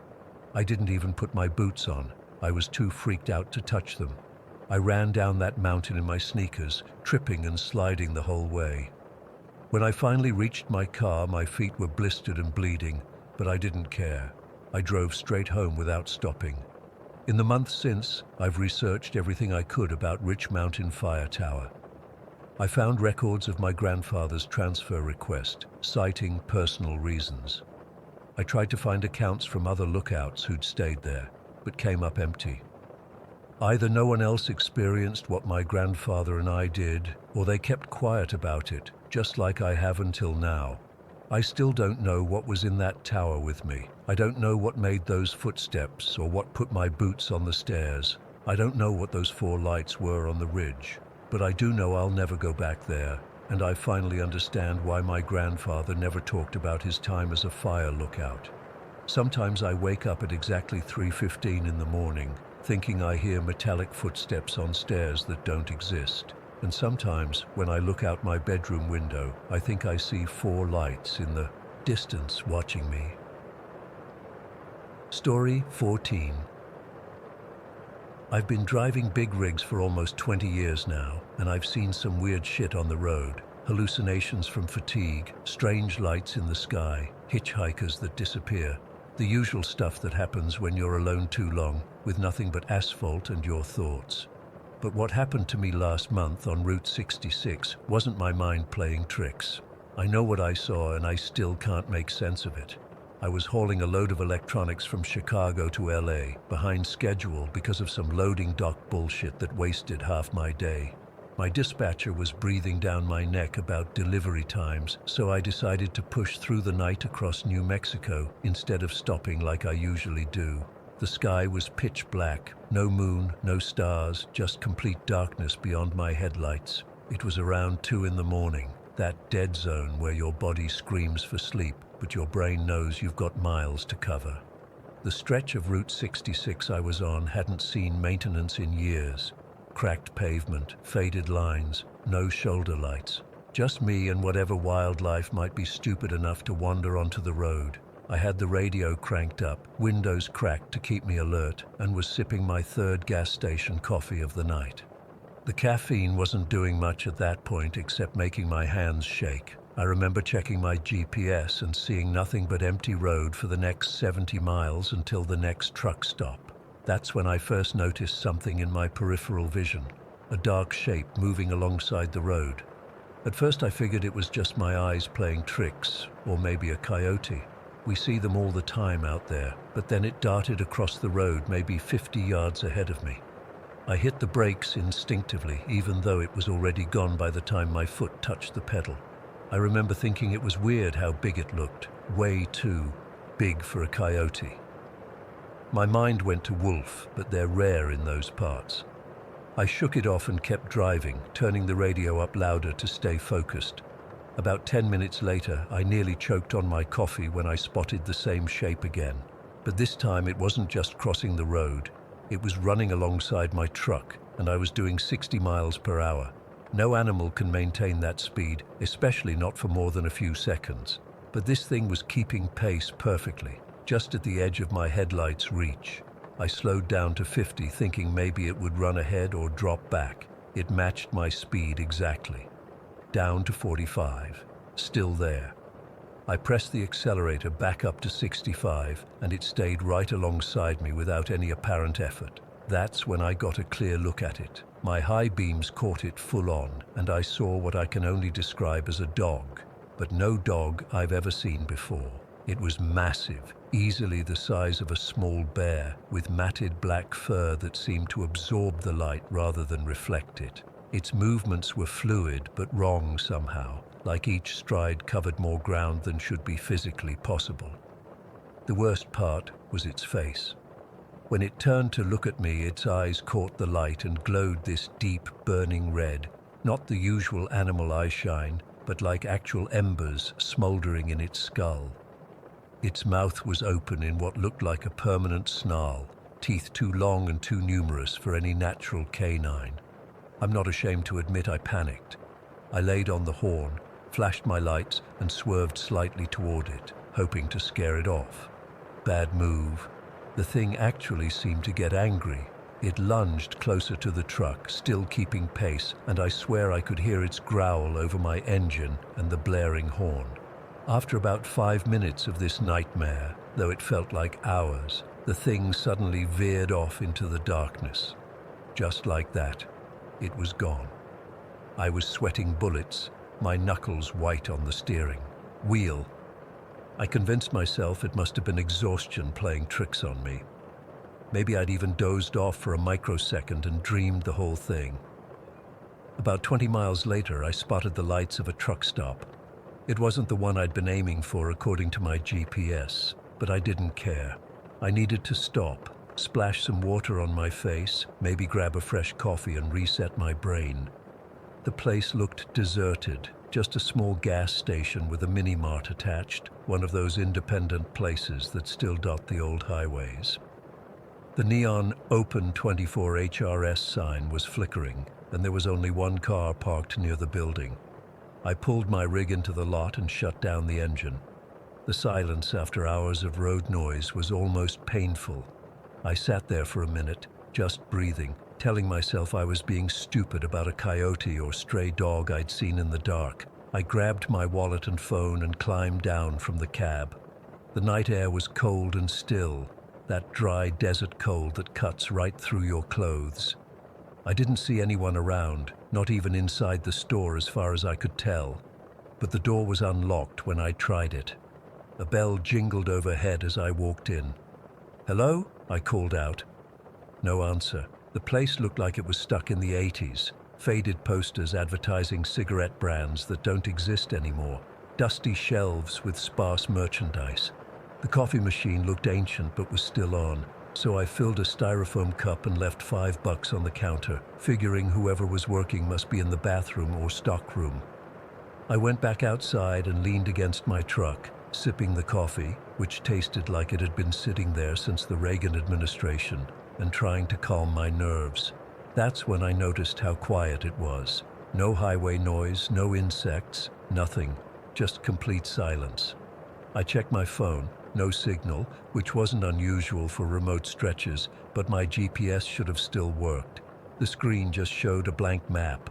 I decided it was time to get back on the road. Whatever was going on with this weird truck stop, I didn't want any part of it. I climbed back into my cab, and that's when I saw it. A tuft of coarse black fur sitting right in the middle of my passenger seat. My blood turned to ice. I'm always careful about locking up, always. I hadn't left the truck unlocked, and even if I had, how would fur get inside? I reached over with shaking fingers and picked it up. It felt wrong somehow, too dense and oddly cold to the touch.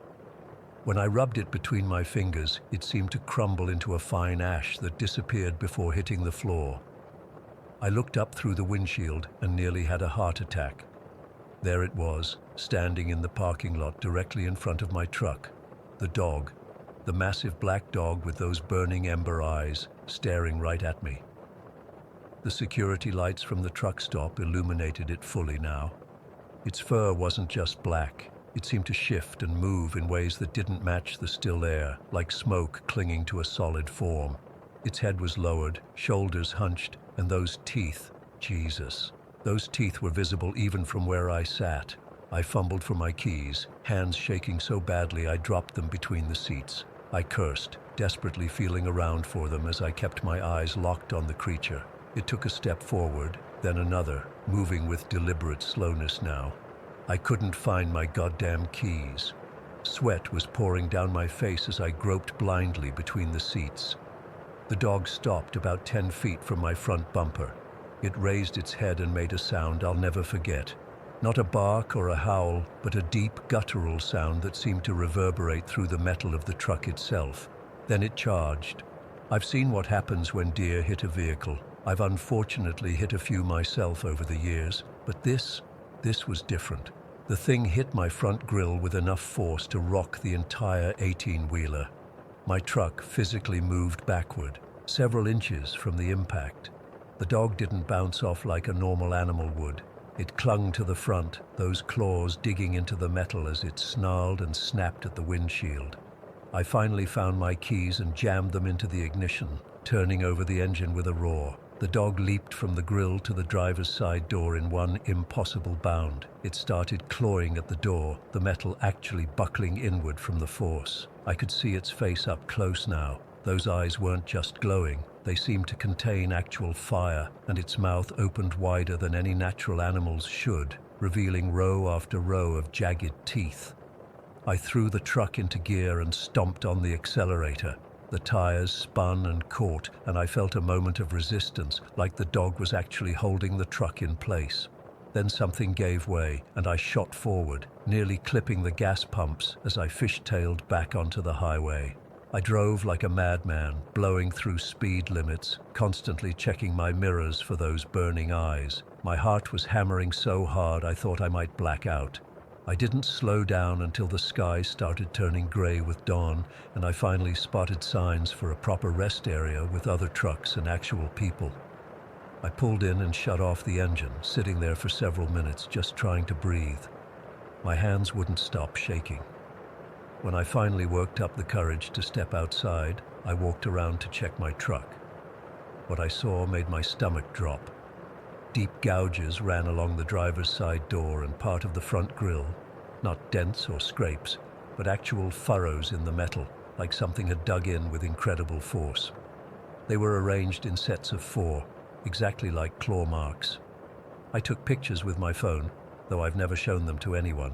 Who would believe me? I checked the rest area carefully, searching for any sign of the creature, but saw nothing unusual. Other truckers were going about their morning. Routines completely normal. I even asked a guy fueling up if he'd seen any large black dogs in the area. He looked at me like I was crazy. I completed my delivery in LA 2 days later, but I took a completely different route home. I've been avoiding Route 66 ever since. I still drive nights sometimes. I have to in this job, but never alone through New Mexico. Never again. The thing that keeps me up at night isn't just the memory of those burning eyes or the impossible speed. It's the feeling I had the entire time, that this wasn't some random encounter.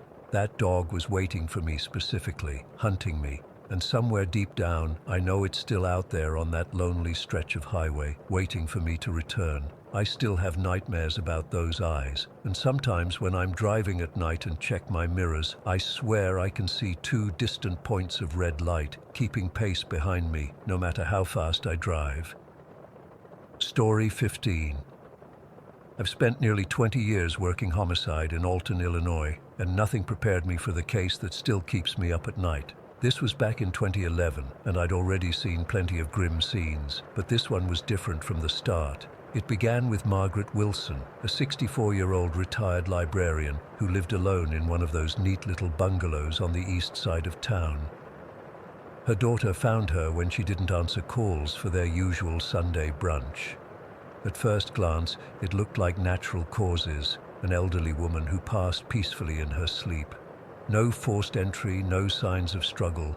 The medical examiner initially leaned toward heart failure, but something felt off. I've learned to trust my gut, and my gut was screaming that this wasn't right. I requested a more thorough autopsy, and sure enough, there were faint bruising patterns consistent with suffocation. Someone had pressed a pillow over her face while she slept. The killer had been careful, patient, methodical. What really caught my attention was her circuit breaker panel. Every single switch was flipped off. Her daughter swore Margaret would never have done that. She was afraid of the dark, always kept a nightlight on.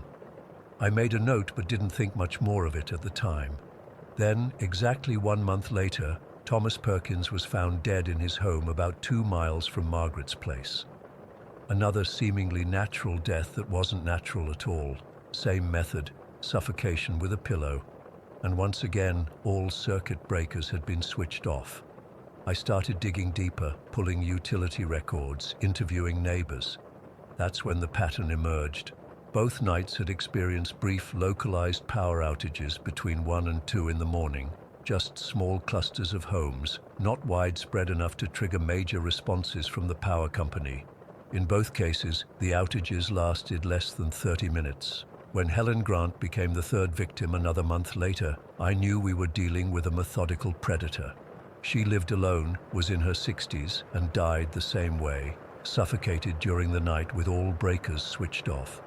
And yes, there had been another brief outage in her neighborhood. I gathered my team and laid out my theory. Someone was creating these targeted blackouts, entering homes during the confusion, and killing the occupants after power was restored. They were hunting in the dark. We needed to identify potential victims before the killer struck again. I created a profile. Older residents living alone in single-story homes, preferably in quieter neighborhoods where a stranger wouldn't attract attention.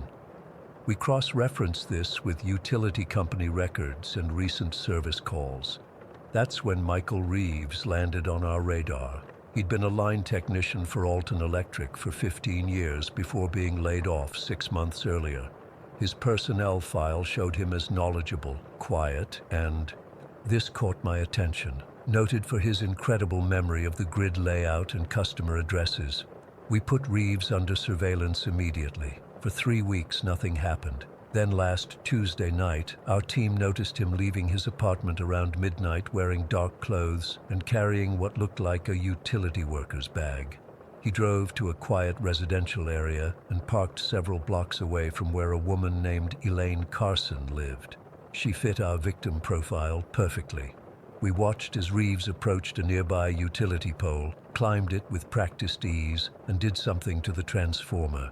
Within minutes, the streetlights in a 4-block radius went dark. I'll never forget the chill that ran down my spine when we realized what was happening. We moved in as he approached Carson's house, catching him just as he was picking the lock on her back door. He didn't resist arrest, just gave me this empty stare that still haunts me. The search of his apartment revealed the full horror.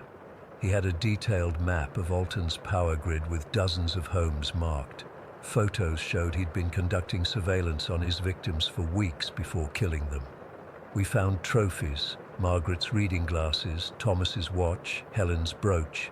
He'd been keeping pieces of them. What disturbed me most was his journal. He documented everything in meticulous detail.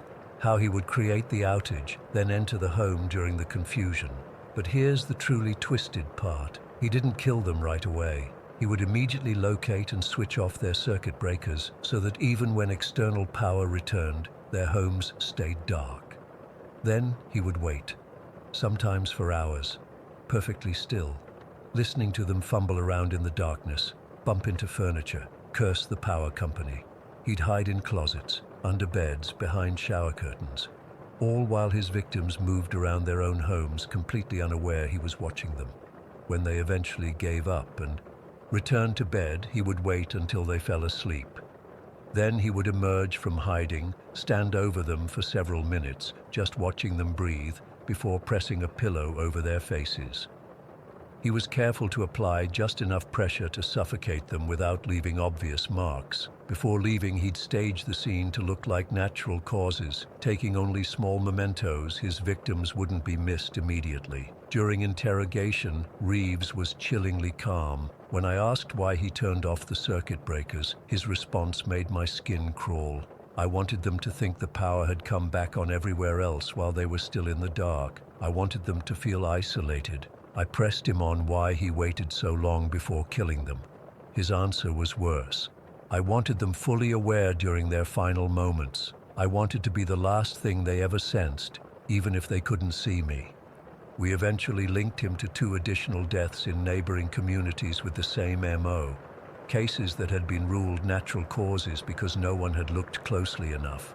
Reeves is serving life without parole now, but the damage he did extends far beyond his victims. Every time my power flickers, I check my circuit breaker panel. I installed a backup generator and security system. I keep flashlights in every room. The case changed how our utility companies operate too. They implemented stricter protocols for accessing transformers and established alert systems for unexplained localized outages. The police department now has a direct line to utility security. But what stays with me most is knowing how vulnerable we all are in our homes, how darkness can conceal such patient evil. Sometimes I wonder if Margaret Wilson sensed someone was there in those final moments, if she knew she wasn't alone as she took her last breath. I still drive by Elaine Carson's house sometimes. She never knew how close she came to being victim number 4. She moved away after we told her what almost happened that night. I don't blame her. The worst part is that Reeves showed no remorse. When the judge handed down his sentence, he just nodded slightly, like he was accepting a minor inconvenience. His expression never changed. Last month, I received a letter from him, just 1 sentence, written in perfect penmanship. How many others do you think learned the technique from watching the news? I've been working with prison officials to monitor his communications, but the damage might already be done. Every unexplained power outage now triggers a specific response protocol from our department. Every death of an elderly person living alone gets an extra level of scrutiny. I check my own circuit breakers every night before bed now. I listen for sounds in the darkness that don't belong. And sometimes when I wake up at night and my eyes haven't adjusted to the dark, I wonder if I'm truly alone in the room. Because Michael Reeves taught me what my years in homicide hadn't, that the most terrifying monsters aren't the ones who break down your door in a rage. They're the ones who slip in silently, stand perfectly still in your darkness and wait. The ones who are patient enough to watch you move through your home, unaware that death is just a few feet away, hidden in plain sight. The thought that keeps me up at night isn't that Reeves killed 4 people. It's wondering how many others like him are out there right now, standing motionless in someone's dark bedroom, watching them sleep, just waiting for the perfect moment. Story 16. I've been a police officer in Pine Hollow for 12 years now, night shift mostly. I used to love it.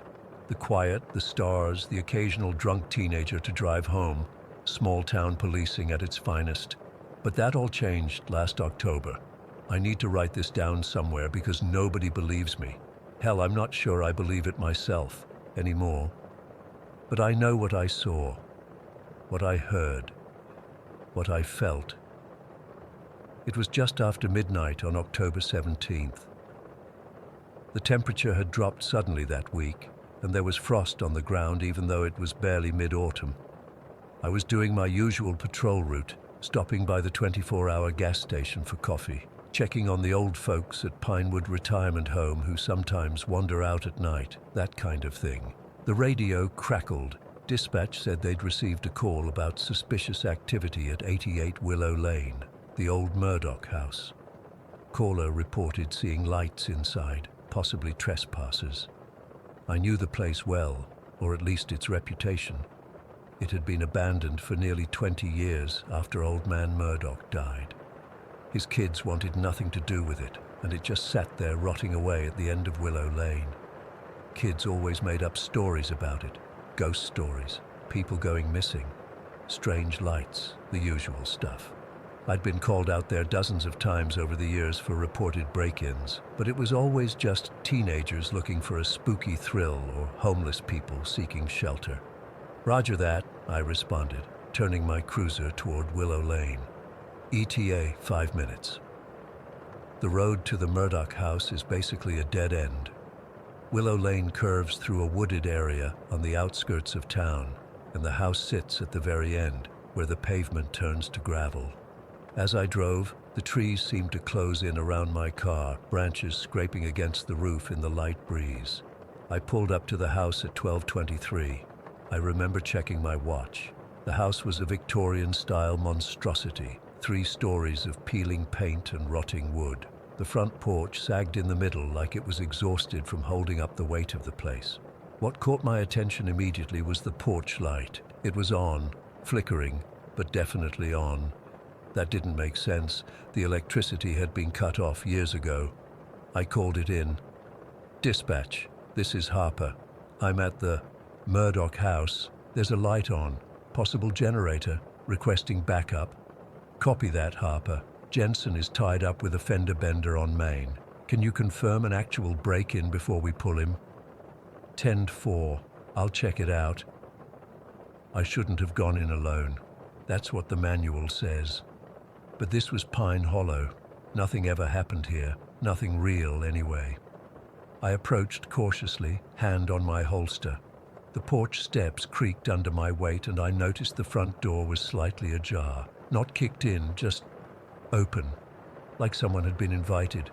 Police, anyone inside? I called out, pushing the door open wider with my foot. No response. I pulled out my flashlight and stepped inside. The air was thick with dust and the musty smell of decay. My beam cut through the darkness, illuminating peeling wallpaper and a floor covered in debris, fallen plaster, old newspapers, animal droppings. And in the center of what must have been the living room, there was a chair. Just one wooden chair, positioned directly in the middle of the room. And on that chair sat an old tape recorder. Not a modern one of those old reel-to-reel types from the 70s. I approached it slowly, sweeping my flashlight around the room to make sure I was alone. The tape recorder looked clean compared to everything else, no dust on it, like it had been placed there recently. I'm not sure why I did it. Training says secure the scene first, but something compelled me to reach out and press play. The tape hissed for a moment, and then I heard it. A voice, faint, desperate. Help me, help me. It was barely a whisper, but the hair on my arms stood up. The voice sounded wrong, like it was coming from underwater or very far away. There was something else in the background too, a rhythmic thumping, like a heartbeat. I tried calling dispatch again. Dispatch, this is Harper. I found evidence of someone in the house, requesting backup immediately. All I got was static. I checked my radio. The battery was full. I tried again, more static. That's when I heard it, creaking from upstairs. Slow, deliberate footsteps. I drew my weapon. Police officer, identify yourself. No response, just more creaking, moving back and forth, back and forth. I should have waited for backup. I should have gone outside and tried the radio again. But 12 years of nothing happening in Pine Hollow makes you complacent, makes you brave when you shouldn't be. I headed for the stairs, gun in one hand, flashlight in the other. The staircase spiraled up to the second floor, each step protesting under my weight. The creaking continued as I climbed, coming from directly above me. The second floor hallway was long with doors on either side. Most were closed, but one at the far end was open, and that's where the sound was coming from. I approached slowly, calling out warnings as I went. When I reached the doorway, I swept my light inside and froze. It was empty except for a rocking chair. A wooden rocking chair moving back and forth on its own. There was nobody in it, nobody near it, just a chair, rocking steadily in an empty room. I stood there trying to rationalize it. A draft, maybe. The house was full of holes where the weather got in. But there was no wind that night, no windows open in that room. As I watched, my flashlight began to flicker. It had been fully charged at the start of my shift. The beam dimmed, brightened, dimmed again. And as it did, the rocking chair slowed, then stopped abruptly, as if someone had stood up from it. My mouth went dry. "This is Officer Harper," I said, voice steadier than I felt. "If someone's playing a joke, it's not funny. You're trespassing on private property. Nothing, just silence." I turned to leave to get the hell out of there and call for backup from my car.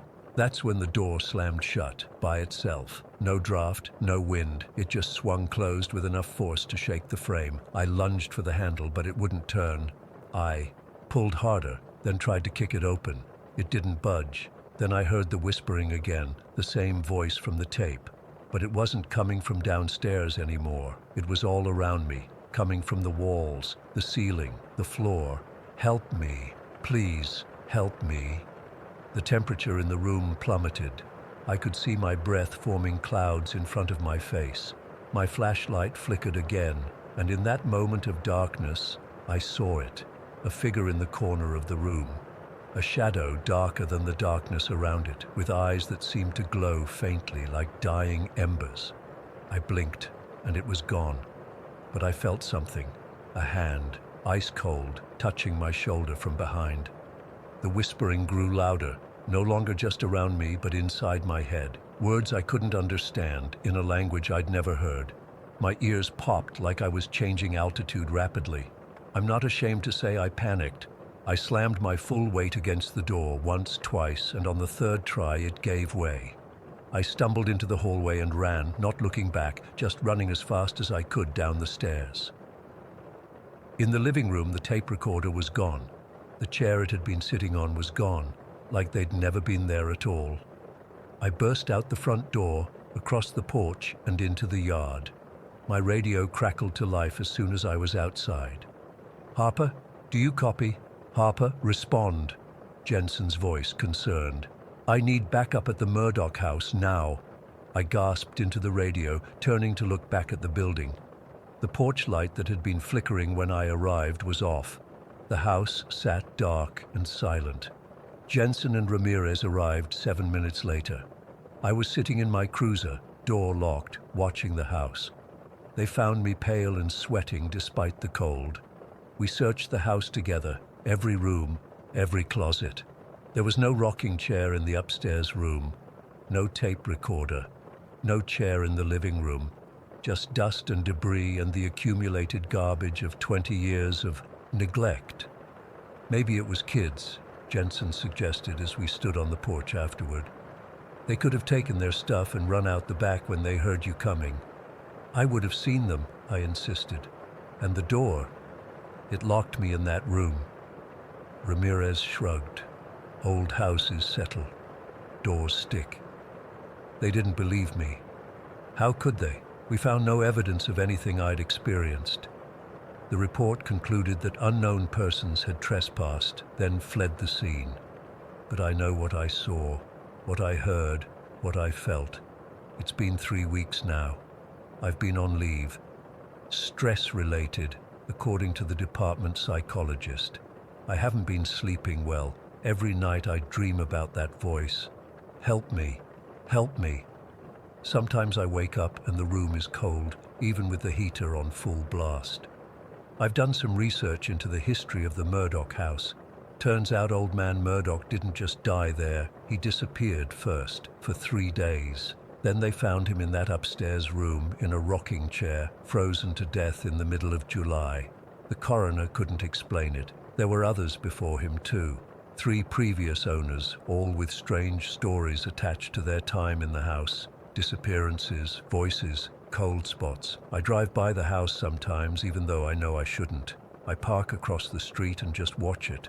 Most nights it sits dark and empty, but sometimes, just sometimes, I see a light flickering in one of the upstairs windows, just for a moment, then gone, like someone walking past with a candle. I won't go back inside. Nothing could make me set foot in that place again. But I can't stop thinking about that voice, that plea for help. What if it wasn't a threat? What if someone really is trapped there somehow? Yesterday, I drove by at dusk, and I swear I saw a face in the upstairs window, just for a second, pressed against the glass, mouth open in a silent scream, then gone. I don't know what to do. Nobody believes me. I'm starting to wonder if I'm losing my mind. But I know what I experienced was real. Something is in that house. Something that doesn't belong in our world. And sometimes when I'm lying in bed at night, I swear I can hear that whispering again, just on the edge of hearing. Help me. Please, help me. I think it's found me. Story 17. I still haven't told anyone about what happened that night on Highway 95. It's been 3 months, and I just can't bring myself to talk about it. My hands are shaking even as I type this. I guess the anonymity of posting online feels safer somehow, like maybe writing it all down will help me make sense of it. Or maybe someone else has seen her too. It was late August, about 2 months ago. I had been in Vegas for a work conference. I'm in software sales, and decided to drive up to Reno afterward to visit my cousin instead of flying back home right away. I rented a car, one of those generic sedans, dark blue, I think. Not that it matters. I left Vegas around 9 in the evening. Yeah, I know, not the smartest move to start a 5-hour drive that late, but the conference ran long, and I figured I'd just power through. The highway was practically empty anyway, and I had a full thermos of coffee and a playlist of podcasts to keep me company. The first hour or so was uneventful.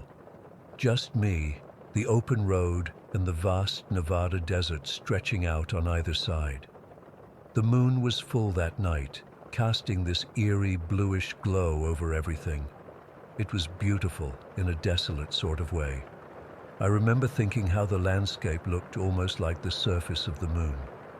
About 2 hours in, I was deep into the desert, miles from any town. No streetlights, no signs of civilization, just an endless ribbon of asphalt cutting through the darkness. My headlights carved a tunnel through the night, and beyond that tunnel was just nothing, pure darkness. That's when I first saw her. My headlights caught a figure walking along the shoulder of the road. A woman moving in the same direction I was traveling. She wasn't hitchhiking or trying to flag me down, just walking steadily, head down, seemingly oblivious to my approach. As I got closer, I slowed down a bit, instinctively. She was wearing this long, flowing white dress that reached almost to her ankles. It seemed to shimmer slightly in my headlights. Her dark hair hung loose down her back. The whole image was jarring. Who wears a dress like that in the middle of the desert? It had been over 90 degrees that day, and even at night it was still warm. I remember thinking she might be in trouble. Maybe her car broke down. But I didn't see any vehicle nearby, and we were at least 30 miles from the nearest town. I considered stopping to offer help, but something about the situation felt off. She wasn't acting like someone stranded. No waving arms, no attempt to get my attention. Just that steady walking, as if she had somewhere specific to go. As I passed her, going maybe 40 miles per hour, I glanced in my side mirror to get another look. That's when I saw it. Something tall standing in the shadows just off the road behind her. Something that definitely wasn't there when I drove by. It was motionless, maybe 7 or 8 feet tall, just a dark silhouette against the slightly lighter background of the desert floor. I couldn't make out any features, just this impossibly tall, thin shape. A chill ran down my spine and I pressed the gas pedal harder, bringing the car back up to 65. I kept checking my mirrors, but the woman and whatever was behind her quickly disappeared in the darkness. I turned up my podcast, trying to drown out my thoughts with someone else's voice. I told myself it was just a stranded motorist, that the thing I thought I saw was just a Joshua tree or some other desert plant casting a weird shadow. The mind plays tricks when you're tired and alone on an empty road. About half an hour later, I was feeling calmer.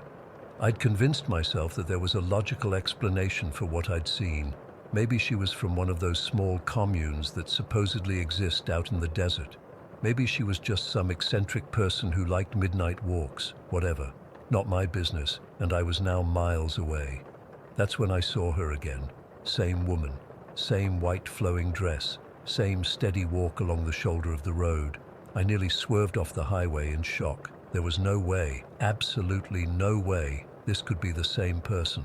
I'd been driving at highway speeds for 30 minutes. I hadn't passed any side roads or exits where she could have gotten ahead of me. It was physically impossible for her to be there. Yet there she was. This time, I didn't slow down. I gripped the steering wheel so tight, my knuckles turned white, and kept my eyes fixed straight ahead as I passed her. But I couldn't help it. At the last second, I looked. She turned her head as I drove by. Her face was pale, almost luminous in the moonlight. Her eyes, I can't adequately describe her eyes. They were dark, too dark, like holes in her face. And she was smiling, not a friendly smile. It was more like the smile of someone who's just spotted an old friend they've been waiting for. I floored it. The rental car's engine whined in protest as I pushed it well over 80. My heart was hammering in my chest, and I kept checking my mirrors, terrified I'd see her again somehow, impossibly, behind me. Nothing appeared in the mirrors, and gradually I began to calm down again. I tried to rationalize what was happening. Maybe it was a different woman who just looked similar. Maybe I dozed off for a second without realizing it and dreamed the first encounter. Maybe I was more tired than I thought. I decided to pull over at the next gas station to splash some water on my face and get more coffee. According to the GPS, there was a small town about 20 miles ahead. I drove in silence. No podcast this time. I wanted to stay alert. The empty desert stretched out around me, silver blue in the moonlight. I rolled down the windows, letting the cool night air slap my face. Stay awake. Stay focused. That's when I heard it. Breathing. Coming from the back seat. At first, I thought it was just the sound of the air conditioning or the wind through the open windows. But no, it was distinctly human breathing, slow and measured right behind my head. My entire body went cold. I couldn't move, couldn't think. The breathing continued, steady and calm, as if someone was sitting directly behind me, just inches away. With a trembling hand, I adjusted the rearview mirror to look at the back seat. She was there, the woman in white sitting directly behind me. Her pale face filled the mirror, those dark eyes staring straight ahead, unblinking. Her hair was matted now, clinging to her face in damp strands. The white dress looked dirty, stained with something dark. She wasn't breathing. Despite the sounds I heard, her chest wasn't moving. I screamed and slammed on the brakes, the car fishtailing wildly across the empty highway. I spun around in my seat, heart nearly exploding from my chest. The back seat was empty. I sat there, engine idling, sweat pouring down my face, staring at the empty back seat. There was no sign anyone had been there. No dampness on the upholstery. No indentation in the seat. Nothing. I don't know how long I sat there, unable to move. Eventually, the realization that I was sitting motionless on a dark highway, a perfect target for whatever was out there, pushed me into action. I locked all the doors, rolled up the windows, and drove. I drove like hell was chasing me. 15 minutes later, I saw the lights of the small town ahead. A gas station with a convenience store sat at the edge of town, its fluorescent lights a beacon of normalcy. I pulled in, parked under the brightest light I could find, and just sat there, trying to control my breathing. The store was open, with a single bored-looking clerk inside. Human contact. Safety. I gathered my courage and got out of the car, my legs barely supporting me. As I walked toward the store entrance, I glanced back at my car and froze. She was standing on the other side of the gas pumps watching me. The woman in white, her dress now visibly torn and stained, her hair wild around her pale face. She wasn't moving, just staring at me with those horrible dark eyes, and she was smiling that same knowing smile. I lunged for the store door, nearly falling inside. The clerk looked up, startled. "You okay, man?" he asked. There's a woman out there," I stammered, pointing back toward the pumps. He frowned and looked past me. "Where?" I turned around. The gas station was empty. No woman in white, no one at all. The clerk probably thought I was drunk or high. He watched me warily as I bought a large coffee with shaking hands. I couldn't bring myself to go back outside alone, so I asked if there were security cameras covering the pumps. "Sure," he said, still eyeing me suspiciously. He turned a small monitor on the counter so I could see it. The camera showed a clear view of my car under the lights. Nothing else. I don't remember paying for the gas or the coffee. I just remember the clerk's concerned face as I practically ran back to my car, locked myself in, and peeled out of that gas station like my life depended on it. I drove non-stop to Reno, going well over the speed limit the entire way. I kept all the interior lights on and the radio blasting. I didn't look in the rear-view mirror once. When I finally reached my cousin's place just before dawn, I was a wreck. I told him I'd had a rough drive, but couldn't bring myself to explain what happened. How could I?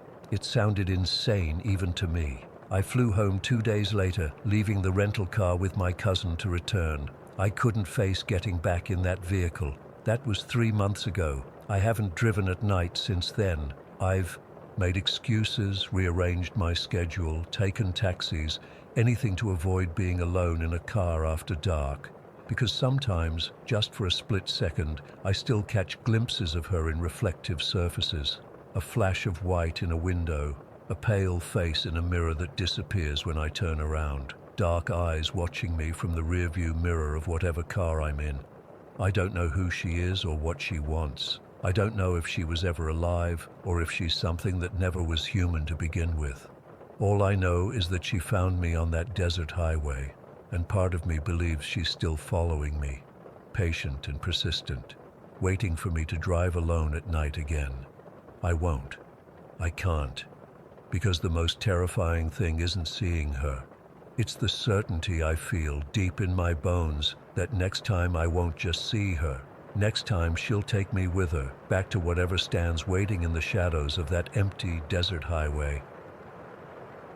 Story 18. I've been a trucker for over 20 years now, but what happened that night in March 2005 still makes my skin crawl whenever I think about it. I was working dispatch at Blue Mountain Truck Plaza back then, a decent-sized stop off Route 219 in the middle of nowhere, Pennsylvania. It wasn't glamorous work, but the pay was steady, and I knew most of the regulars who came through. Ray Simmons was one of those regulars, a 47-year-old vet who'd been hauling freight longer than I'd been alive, it seemed. Salt and pepper beard, always wore this faded navy cap with some military insignia I could never quite make out. The kind of guy who'd help you change a tire in the pouring rain and refuse payment except maybe a cup of coffee. He'd stop at our plaza every couple weeks on his Pittsburgh to Syracuse route. That night, March 15th, was completely ordinary at first. Cold as hell, typical for Pennsylvania in early spring. We had maybe 20 rigs in the lot, nothing unusual. Ray pulled in around 9:30 in the evening, logged his hours with me, he was always meticulous about that, and headed to the diner for his usual meatloaf and mashed potatoes. I remember checking the weather forecast on the ancient computer in the dispatch office, warning drivers about some freezing rain expected around dawn. The night shift was always slow, lots of paperwork and watching the security monitors between driver check-ins. I must have dozed off around 11 because Marla, the night waitress, woke me up with a phone call from the diner. "Hey Jake, Ray left his logbook at the counter. Can you put it in his truck? He just left with a to-go box. Said he was turning in early." Nothing weird about that request. Drivers forgot stuff all the time. I grabbed Ray's logbook and headed out to his rig, a blue Peterbilt with silver trim, parked in the far corner of the lot where the long haulers usually stayed overnight. That's when things started feeling off. The lot was poorly lit in that section, just one flickering lamp casting these weird shadows between the trucks. As I got closer to Ray's rig, I noticed his driver's door was open, swinging slightly in the wind. The little dome light inside was on. I called out his name, thinking maybe he was just organizing something inside. No answer. I approached the cab and peered inside. His to-go box from the diner was there on the passenger seat, still warm enough to fog up the container. His keys were in the ignition. His jacket was thrown across the seat, but no Ray. I figured maybe he'd made a quick trip to the restroom back at the main building, though it seemed weird he'd leave his truck unlocked with the door open. I placed his logbook on the dash and was about to head back when I spotted something on the ground near the driver's side step. A foam coffee cup, contents spilled on the asphalt, the liquid already starting to freeze in the cold. Something wasn't right. Ray was meticulous about everything. He wouldn't just drop trash. He'd lectured younger drivers about keeping the lot clean plenty of times, and he definitely wouldn't leave his truck open and unattended. I called out his name again, louder this time, walking around the truck. Nothing. I checked between the nearby rigs, thinking maybe he'd stopped to chat with another driver, but the cabs around him were dark. Most of the drivers were already asleep. Back at dispatch, I tried Ray's cell phone. Straight to voicemail. I called the diner again to confirm when he'd left, about 20 minutes earlier, according to Marla. I probably should have called the police right then, but honestly, what would I say? A grown man isn't in his truck where I expected him to be? It had only been 20 minutes. Maybe he'd gone to the shower facilities. Maybe he was helping another driver. There were a dozen reasonable explanations. I decided to do a sweep of the property, check the showers, the laundry room, the small store, nothing. When I got back to dispatch, I reviewed the security footage, but our camera system was garbage back then. Just 4 cameras covering the main building entrances and the fuel islands. The truck parking area had no coverage. By 1 in the morning, I was officially worried. I woke up a couple of drivers who knew Ray, and they helped search the grounds. Nobody had seen him. His truck hadn't moved. The engine was cold. His phone and wallet weren't in the cab. At 3 in the morning, I finally called the state police. The trooper who responded didn't seem particularly concerned at first. "Truckers wander off sometimes," he said. "Could be at a nearby bar, could have gotten a ride from someone." But when I showed him Ray's truck, the open door, the spilled coffee, his attitude changed. Something about the scene felt wrong to him too. By morning, they'd officially listed Ray as missing. They interviewed everyone at the truck stop, took copies of our security footage, for what little good it did, and started calling Ray's family and employer. The next few days were a blur of police interviews and growing anxiety. Other truckers started parking in groups, nobody wanting to be alone in the dark corners of the lot. 3 days after Ray disappeared, a kid found his wallet in a ditch about a mile from our truck stop. The money and cards were still there, but tucked in one of the pockets was something that made my blood run cold when the detective showed it to me. A Polaroid photo of Ray, unconscious, his hands bound with zip ties. He was lying on what looked like a metal table or bed, his head lolling to one side. The photo had a strange yellowish light to it, like it was taken in a room with old fluorescent bulbs. That's when we all realized this wasn't some accident or Ray wandering off. Someone had taken him. For weeks, the police investigation seemed to go nowhere. They questioned everyone who'd been at the truck stop that night. They searched the surrounding woods. Nothing. Ray had vanished without a trace, leaving behind only that horrifying photo as evidence something terrible had happened. Then in May, about 2 months after Ray disappeared, we got our first real break. Elaine Corbett, a trucker hauling produce from New York to Ohio, pulled into our plaza around midnight.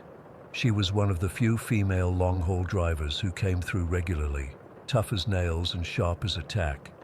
That night, she noticed something strange while doing her pre-sleep check around her rig. She spotted someone crawling beneath the trailers in the lot, moving from truck to truck. At first, she thought it might be someone looking to steal diesel or cargo, but this person was moving differently, more deliberately, like they were searching for something specific, or someone.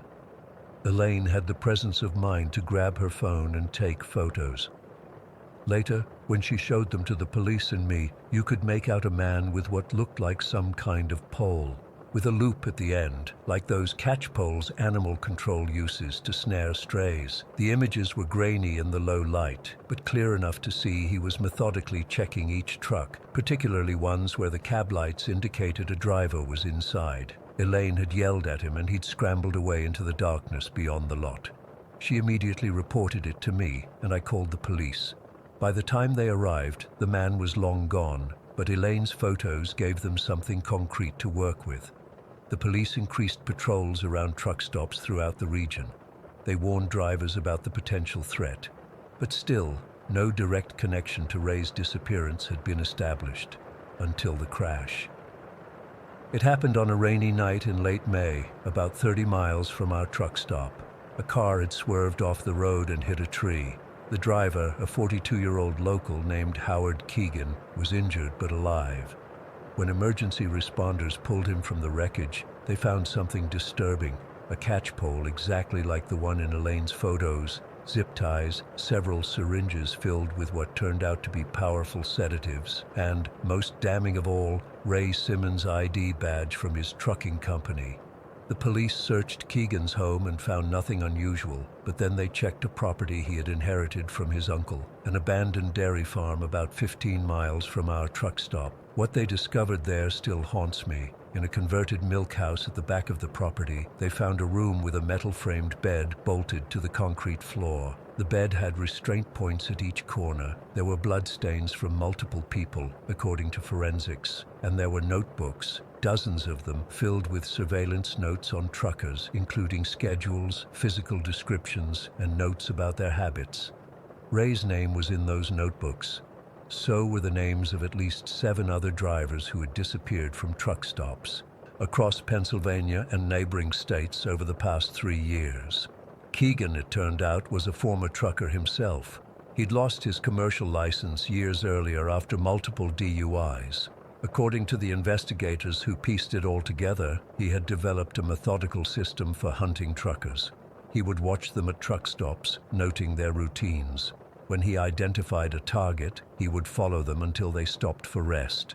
Then, using the catch pole, he would deliver a sedative-filled syringe from a distance, explaining the spilled coffee and Ray's sudden disappearance. Once his victims were unconscious, he would transport them to his farm. What happened after that? Well, the forensic evidence told a story too horrible to dwell on. Keegan survived the crash but suffered brain damage that left him either unable or unwilling to speak.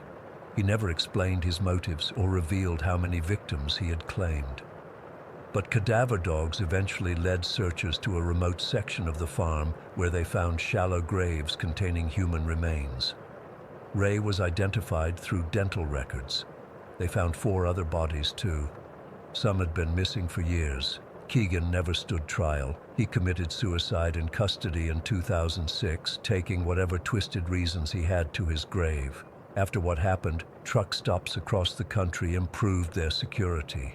Our plaza installed better lighting and a complete camera system covering every inch of the property.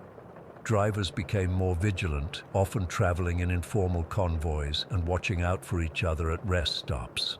But those of us who were there during those terrible months in 2005, we're still haunted by it. Sometimes when I'm working the night shift and I see a lone driver walking across the dark parking lot to their rig, I find myself holding my breath until they're safely inside with the doors locked. And whenever I pass that corner of the lot where Ray's truck was parked that night, I can still see that spilled coffee cup on the ground, the first sign that something had gone horribly wrong. The Route 219 stalker, as the press called him, is gone now.